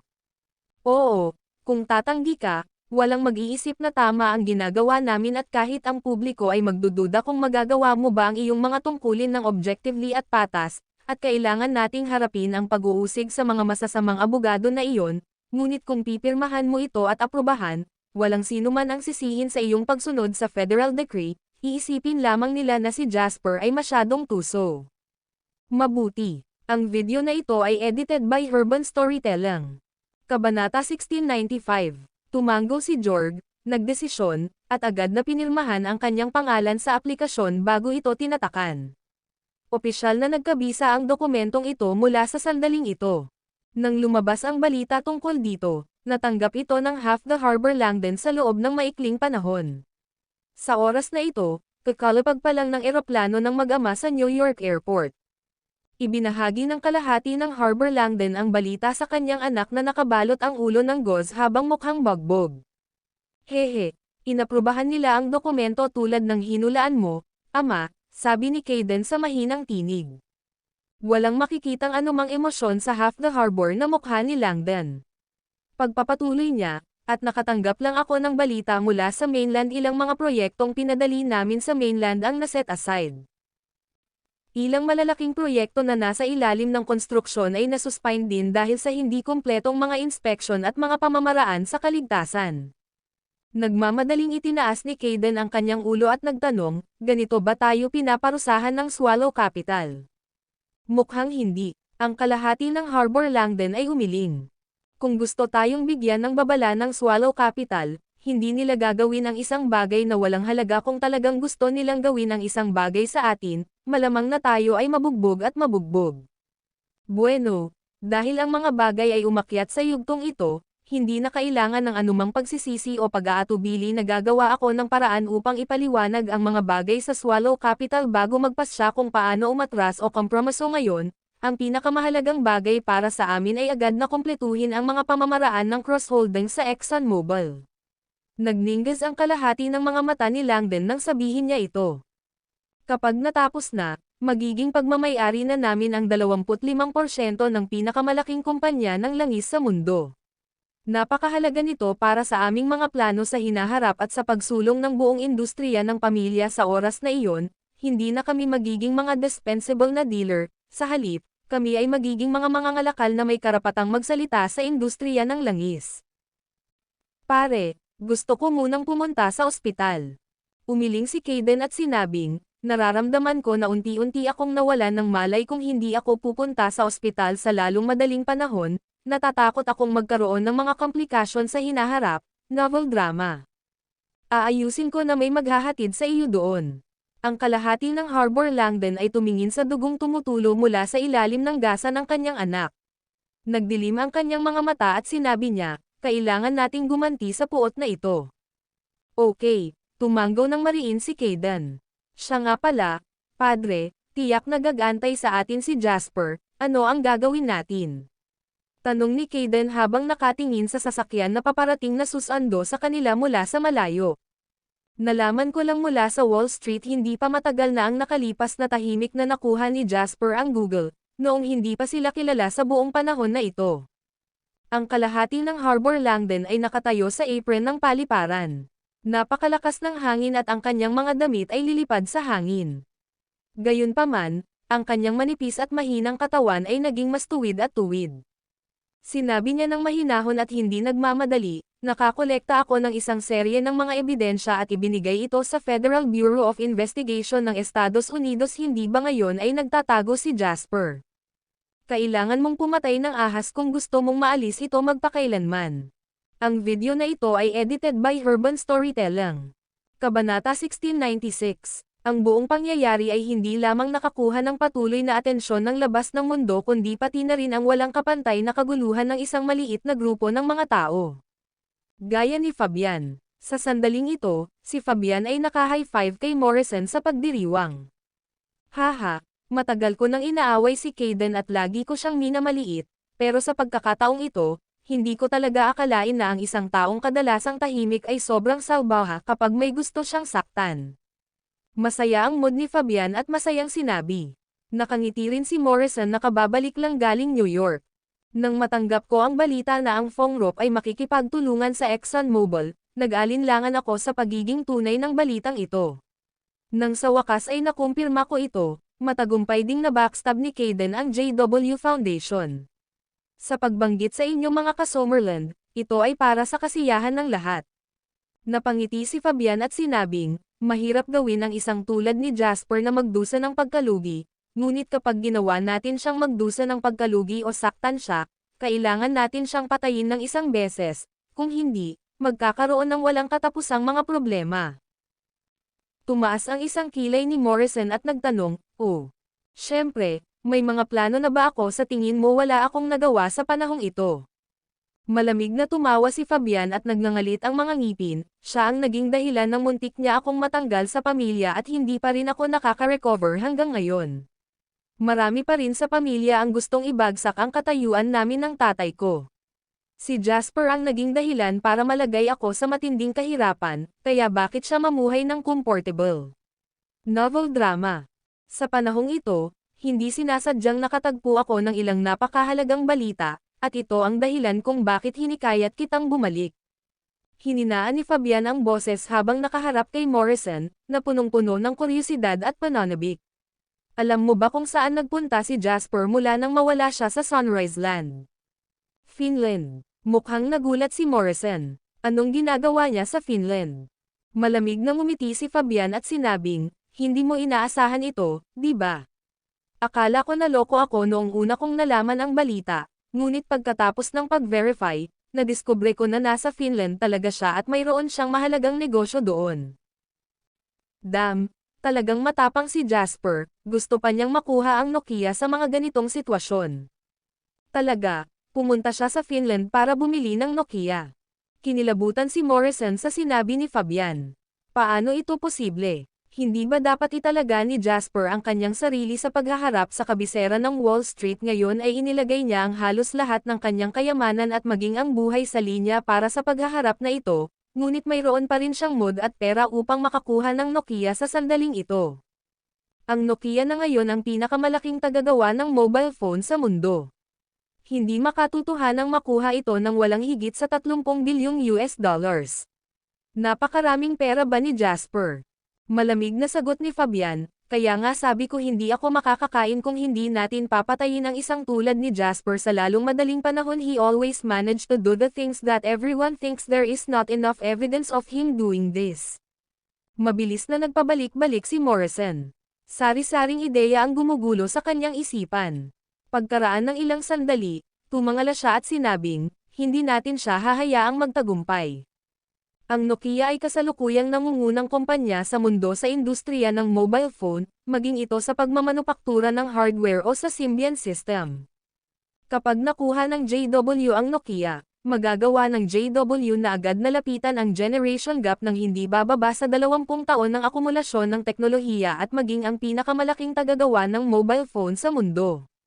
Ang akumulasyon ng teknolohiyang ito ay lalabas sa lahat ng anyo ng mga elektronikong produkto. Ang komprehensibong lakas ng JW ay tataas sa maraming antas. At walang gustong makakita niyan.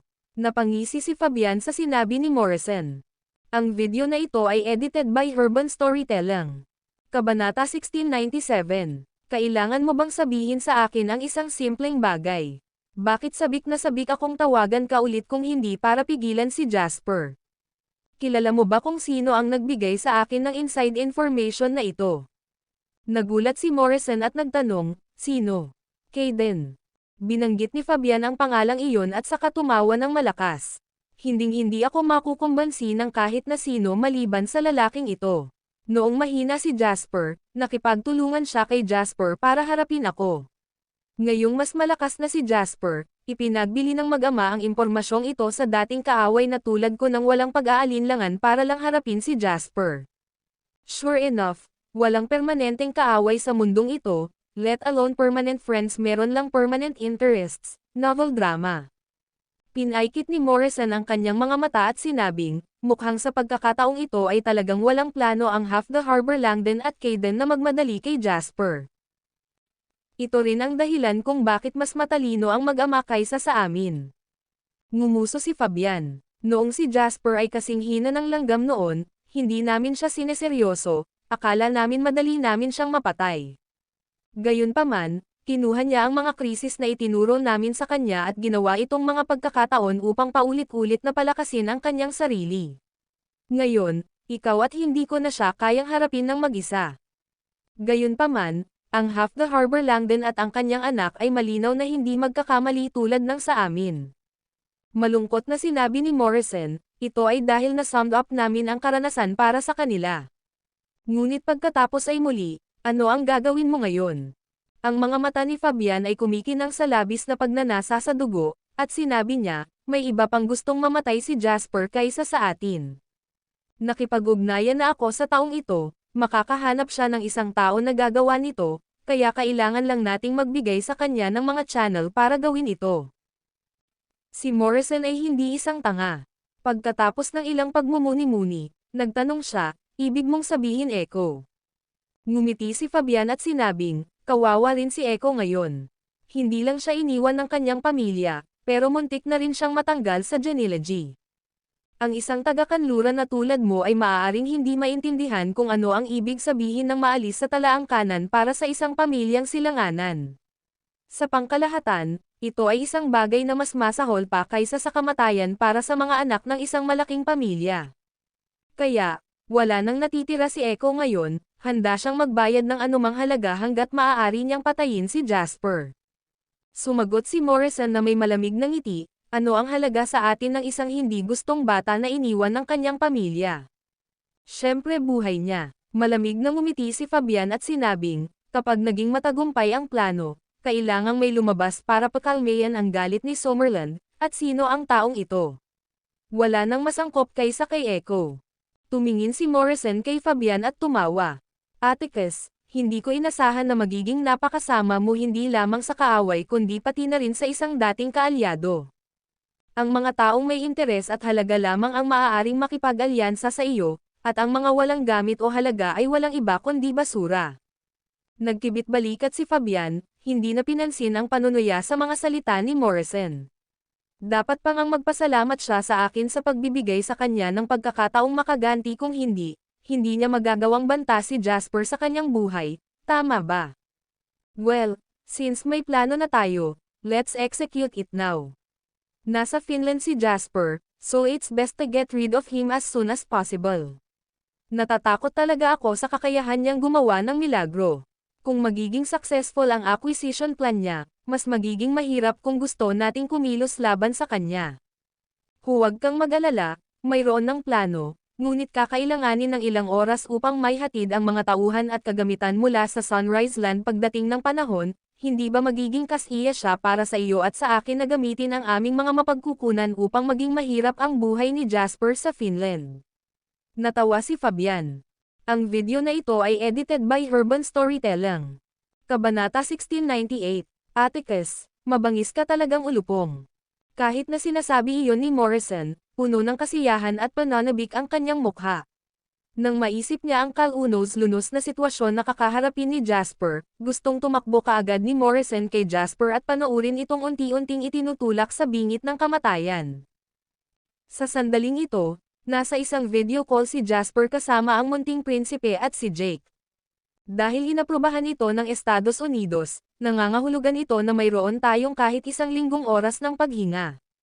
Bagamat nakakasigla ang tono ni Jake, walang masayang ekspresyon sa mukha ni Jasper at ng munting prinsipe. Jasper, hindi naman mahaba ang 7 days period, pero hindi rin maikli. Kung walang magbabago sa pag-usad natin sa kasalukuyang sitwasyon, lahat ng posisyon natin ay maliquidate kapag natapos na ang 7 araw, at ang buong foundation ay mabangkarote kaagad. Tumanggaw si Jasper nang marinig ang sinabi ng munting prinsipe. Naiintindihan ko, kaya susubukan ko ang aking makakaya upang makahanap ng solusyon sa 7 araw na ito. Tinapik ni Jasper ang daliri sa desktop at tumangala kay Jake. Ano ang kasalukuyang pagkawala sa buong JW Foundation? Masungit na sagot ni Jake, napakalaki. Sa simula, kami ay kumita ng malaki sa pamamagitan ng Sun Dollars Foreign Exchange Market.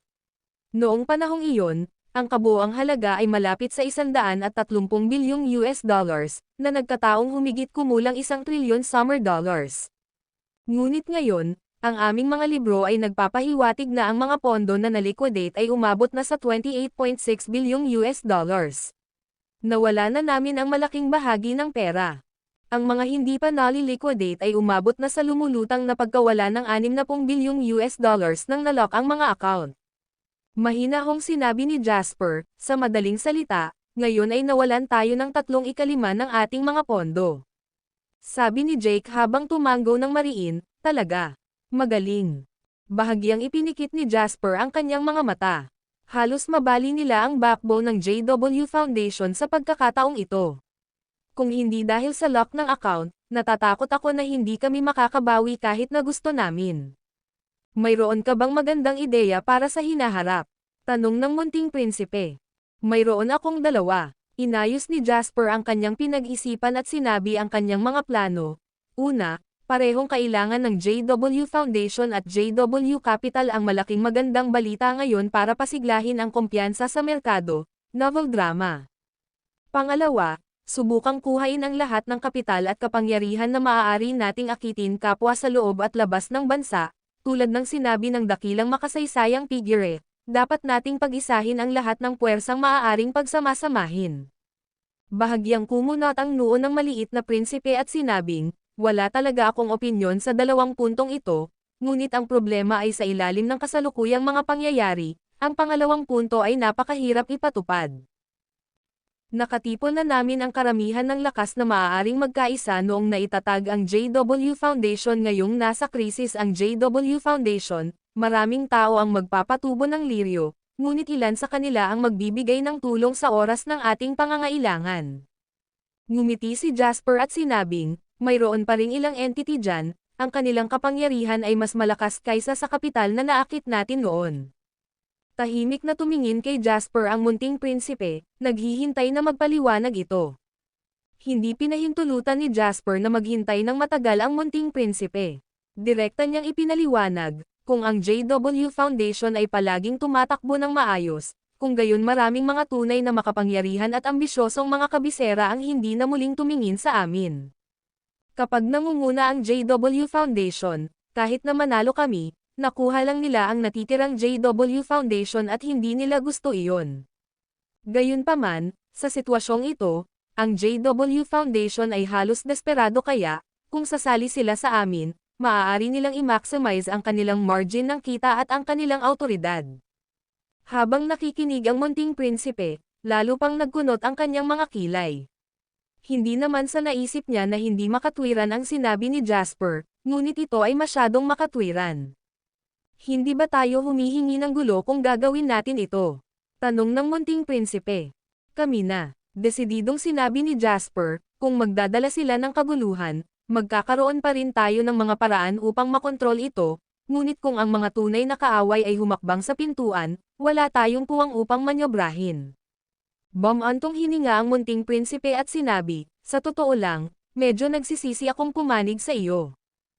Natatawang sabi ni Jasper, ako ang unang mamamatay kung tungkol dyan, malaki ang pamilya mo at malaki ang negosyo mo, kaya kahit na masaktan ka at magpahinga ng 7 o 8 taon, gagaling ka pa rin. Magiging mahusay kung ito ay kasing dali ng sinabi mo. Sa tingin mo ba ang pera na iyan ay inilagay ko lamang sa iyo? Sasabihin ko lang ito sa iyo, gagawin ko ang lahat ng aking makakaya para gawin ang lahat ng hinihiling mo ngayon, gayunpaman, kung papalarin ka at manalo, ngunit nagpasya kang mahulog sa akin at maging masungit, kung gayon huwag mong sisihin na hindi ako naging madali sa iyo. Ngumiti si Jasper at sinabing, kung ganoon akong tao, papanig ka pa rin ba sa akin? Tumawa ang munting prinsipe at ibinaba ang tawag. Mr. Lane. Matapos lumabas ang maliit na prinsipe sa video call, si Jake, na nanatiling tahimik sa buong oras na ito, ay nakahanap ng pagkakataong magsalita. Oo, tanong ni Jasper. Napansin niya na hindi inilabas ni Jake ang kanyang sarili sa tawag kundi mas piniling makinig sa usapan nila ng munting prinsipe na napaka-abnormal. Kaya naman, alam niyang may mas mahalagang sasabihin sa kanya si Jake. Kung hindi, sa karunungan ni Jake, malalaman niya kung kailan mananatili at kung kailan aalis. Mr. Lane, noong ako ay nasa universidad sa United States, ang roommate na may napakalapit na relasyon sa akin ay sumali sa United States Federal Bureau of Investigation pagkatapos ng graduation. Hindi nagtagal, nagpadala siya sa akin ng isang dokumento na na-fax ko na ito sa iyo. Pakisuyong tingnan ito. Binigyan ni Jasper si Jake ng isang kahina-hinalang tingin. Pagkatapos, naglakad siya patungo sa fax machine, at sigurado, nakakita ng isang dokumento na nakaprint. Walang gaanong laman ang dokumento, ilang piraso lang ng papel ang haba. Kinuha ito ni Jasper at nalaman na kahit ang laman ng papel na ito ay hindi kumpleto at malabo.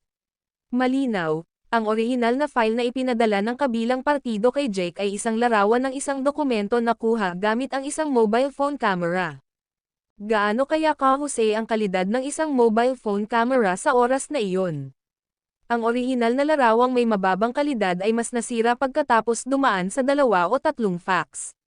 Gayunpaman, malinaw na nabasa ang ilang linya na naging dahilan ng pagkunot ng noo ni Jasper. Maaasahan ba ito? Tumangala si Jasper at tinanong si Jake. Tumango si Jake at sinabing, "It's absolutely reliable. This was sent to me privately. It is classified as a confidential case even in the FBI." Lihim nilang iniimbestigahan ito, pero narinig ko na nakakuha sila ng maraming matibay na ebidensya mula sa ilang espesyal na channel. Balak talaga nila akong sirain ng buo, sabi ni Jasper na may malamig na ngiti. Ang video na ito ay edited by Urban Storytelling. Kabanata 1699. Bagamat ang nilalaman ng hindi kumpletong dokumentong ito ay napakalinaw at hindi magkatugma, ang ilang mga terminong madalas na lumilitaw ay nagdulot ng malaking alon ng kawalang kasiyahan sa puso ni Jasper. Ang Google, JW, Jasper Lane, ay nagmamay-ari ng isang kumokontrol na bilang ng mga pagbabahagi, ilegal. Ang ilang mga keyword na ito ay bumuo ng isang malaking lambat na mahuhulog sa Jasper at Google anumang oras. Nang maisip niya ang tungkol sa balita ng Google na nasa ilalim ng matinding pressure mula noong nakalipas na panahon, bumagsak ang ekspresyon ni Jasper. Sa harap ng ganoong sitwasyon, halatang walang kapangyarihan si Jake. Marahan niyang inaliw si Jasper, "Mr. Lane, ngayon ay isang nakakabahala na oras. Kukubkuban nila ako mula sa lahat ng direksyon ngayon." Ibinaba ni Jasper ang dokumento at pinunasan ang kanyang mga templa. Then, he opened his eyes and smiled at Jake. "Jake, malaki ang naitulong mo sa akin sa pagkakataong ito." Nakangiting sabi ni Jake, "Mr. Lane, noong una akong sumunod sa iyo, hinangaan ko ang iyong katalinuhan sa pananalapi at mga kasanayan sa pangangalakal at pagkatapos ay lumabas at itatag ang aking sarili sa anumang paraan. Ngunit pagkaraan ng mahabang panahon, napagtanto ko na ikaw ay isang mahusay na pinuno at na napakasaya kong magtrabaho sa ilalim mo. Binigyan mo ako ng kayamanan at katayuan, at tinulungan din akong paunlarin ang aking mga kakayahan.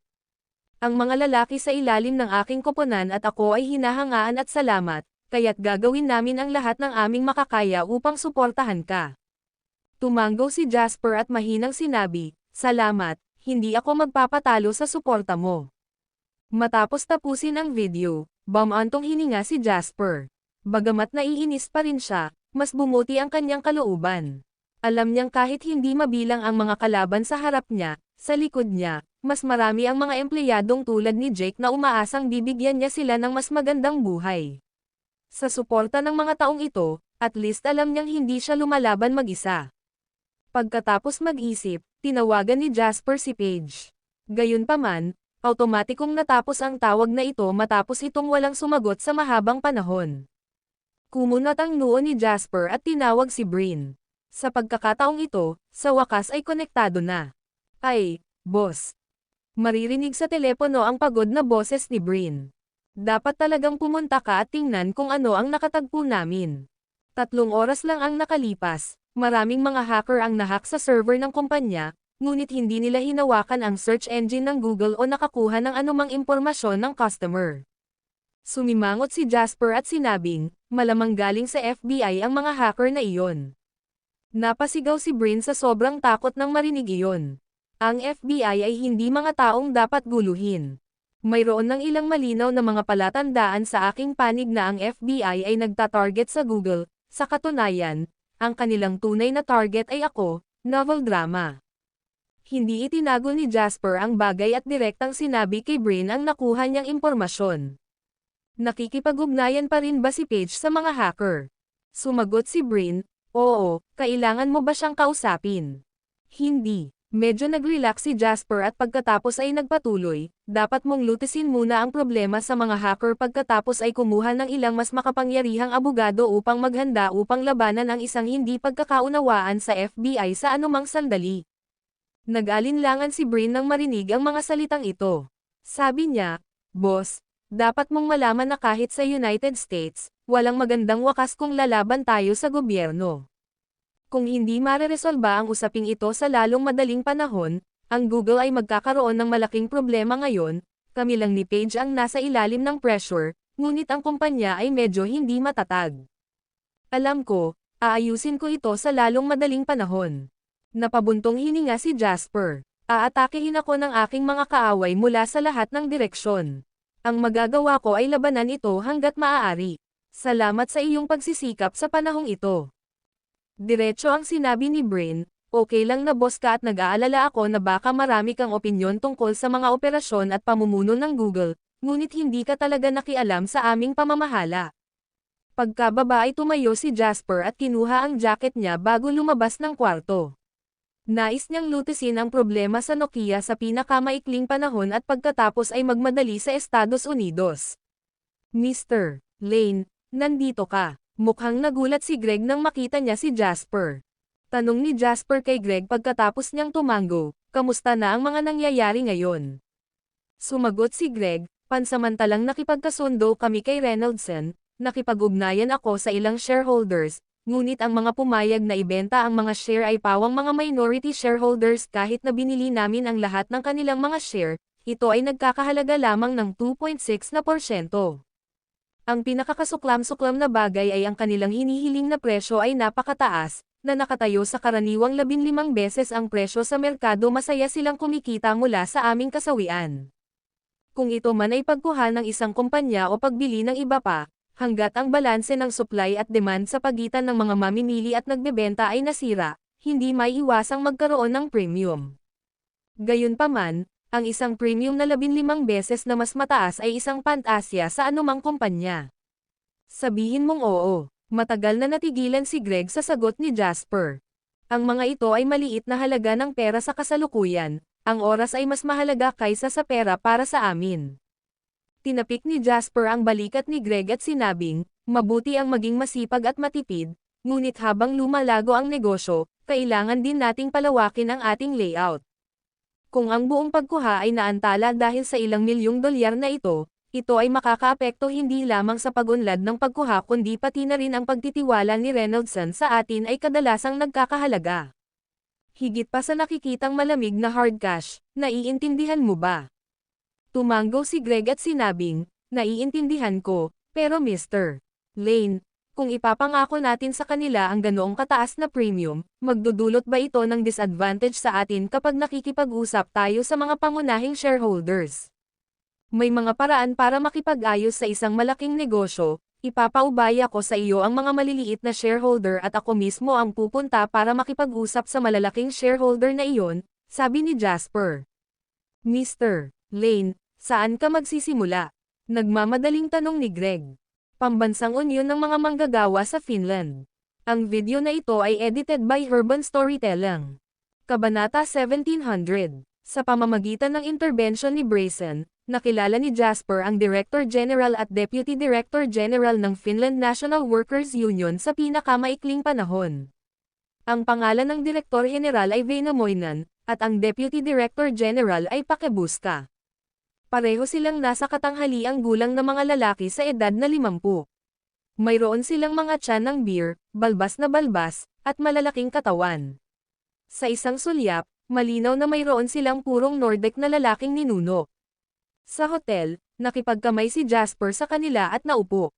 Mr. Väinämöinen, Mr. Pake, alam ng lahat kung bakit tayo nakaupo dito, kaya hindi ako mag-aaksaya ng oras at dumiretso na ako sa punto. Gusto kong bilhin ang iyong stake ng Nokia, na may kabuuang 9.2% ng lahat ng nakalistang shares, bibilhin ko ito sa premium na 8 beses sa presyo ng merkado, na 2.5 bilyong US dollars. Nang matapos magsalita si Jasper, tinitigan ni Väinämöinen si Pake at sinenyasan siyang magsalita. Pagbuka pa lang ng bibig ni Pake para magsalita, ngumiti si Jasper at itinaas ang kamay para pigilan siya. Anong biro? Ang mga tao ng Sommerland ay ang mga hari ng paglalaro sa puso ng mga tao kumpara sa mga Nordic brute na ito. Magagawa silang laruin ni Jasper na parang fiddle sa isang daliri lang. Kung walang oras si Jasper na makipaglokohan sa kanila sa Finland, hindi niya sila makikilala ng ganoon kaga. Mga Ginoo, alam ko kung ano ang iniisip ninyo. Ngunit hindi pa ako tapos. Bukod sa 2.5 bilyong US dollars sa mga pondo para sa pagkuha, ang iyong mga pribadong account ay magkakaroon din ng dagdag na 80 milyong US dollars sa remittance. Siyempre, ang mga account ay maaaring italaga ng inyong dalawa.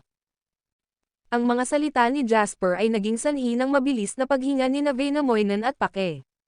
Bilang dalawang gumagawa ng desisyon ng National Workers Union, nakatanggap sila ng maraming benepisyo, ngunit ito ang unang pagkakataon na nakatagpo sila ng ganoong mapagbigay na tao. Bilang karagdagan, ito ay sa Finland sa Hilagang Europa. Ang pera na ito ay sapat na para sa struggling duo na sayangin habang buhay. Sa ilalim ng alindog ng pera, agad na bumagsak ang psikolohikal na depensa ni Väinämöinen at Pake. Mr. Lane, si Väinämöinen ang direktang nagsalita sa pagkakataong ito. Kami ay lubos na nasisiyahan sa iyong mga kondisyon, ngunit mayroong isang praktikal na problema, iyon ay, upang makagawa ng ganoong malaking boto, 2/3 ng pangkalahatang kinatawan ay dapat bumoto upang sumang-ayon magkakaroon ng kabuoang 11 tao.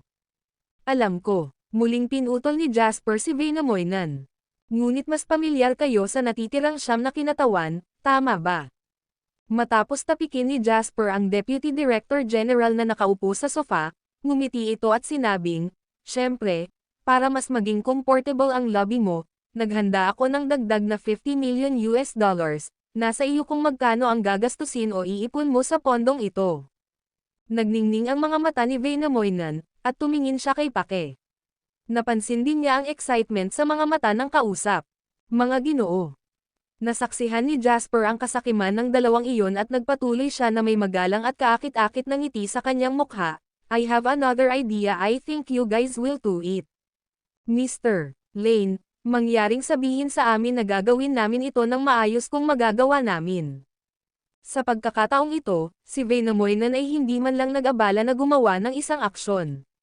Direkta niyang tinapik ang kanyang dibdib at ipinakita ang kanyang saloobin sa kanyang benefactor.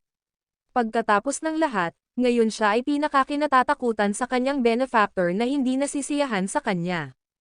Huwag kang mag-alala, pinahahalagahan ng mga taga-Sommerland ang pagiging patas sa pagnenegosyo dahil hiniling ko sa inyong dalawa na tulungan ako, tiyak na gagantimpalaan ko kayong dalawa ng naaayon. Nagpresyo ako ng 9.2% ng mga bahagi sa Union dito sa 2.5 bilyong US dollars kung makakapagtipid kayo sa akin ng pera, kung gayon sa bawat 10 milyong US dollars na matitipid, maglalaan ako ng 2 milyong US dollars sa inyong dalawa. I wonder, handa ba kayong tulungan ako dito? Parang bomba agad ang sinabi ni Jasper kay Vainamoinen at Pake. Sa kanilang mga IQ, ang pinaka-naiisip nila ay ang busog sa sarili nilang bulsa, ngunit hindi nila naisip na ang mas malaking tubo ay nasa mismong transaksyon. Kung ikukumpara sa mismong deal, ang perang nakukuha nila ay hindi hihigit sa isang goodie sa pinakamahusay. Pagkatapos ng paalala ni Jasper, pareho silang nagsimulang magkalkula sa kanilang mga puso. Kung nagawa nilang bawasan ang presyo, maaari silang makakuha ng 20 milyong US dollars mula rito kahit na nakaipon lang si Jasper ng 100 milyong US dollars.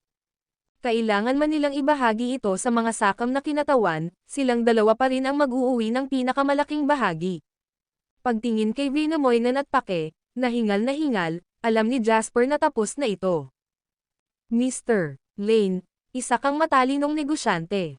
Tumayo si Vainamoinen, bahagyang yumoko, at hinawakan ang kamay ni Jasper sa magkabilang kamay niya.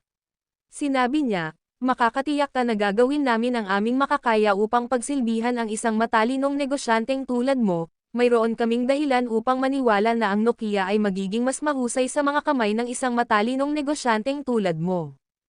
Nakangiting tumayo si Jasper, magkahiwalay na nakipagkamay kay Vainamoinen at Pake, at sinabing, wala akong gaanong oras at nasusunog ako ng US dollars sa aking account. Nagkatinginan sina Vainamoinen at Pake. Tapos, sabay na nagtawanan silang tatlo. Nasaksihan ni Greg, nakatabi ni Jasper, ang buong proseso. 4 na salita lang ang nasa isip niya ngayon at in peak of perfection, iyon.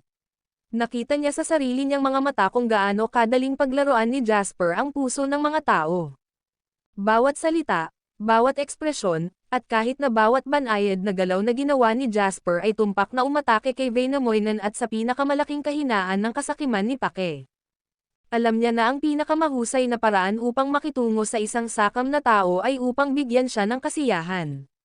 Mukhang gumastos ng malaki si Jasper para mabigyan ng goodies ang dalawa, pero ang huling trick ay ang finishing touch, novel drama.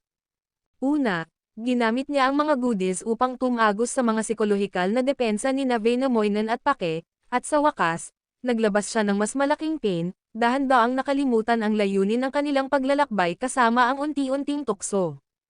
Gagawin ng dalawa ang kanilang makakaya upang mapababa ang presyo ng pagbili na 2.5 bilyong US dollars kapag bumalik sila, at sa bawat 10 milyong US dollars, maaari silang makakuha ng 2 milyong US dollars, ngunit paano naman si Jasper? Siya. Maaaring makatipid ng 8 milyong dolyar sa mga gastos. Ito ay isang win-win deal para sa amin at sa kanila. Matapos paalisan ang dalawa, sabi ni Jasper kay Greg. Kung gayon, sino ang nagdurusa sa pagkawala? Sa pagharap sa tanong ni Jasper, ngumiti si Greg, bahagyang ibinaba ang kanyang ulo, at sumagot, who cares? Haha, malayang tumawa si Jasper at sinabing, exactly, who cares? Saan ka susunod na pupunta, Mr. Lane? Tanong ni Greg nang makita niya si Jasper na naglalakad patungo sa pinto ng hotel. Sa Finland National Telecommunications Group,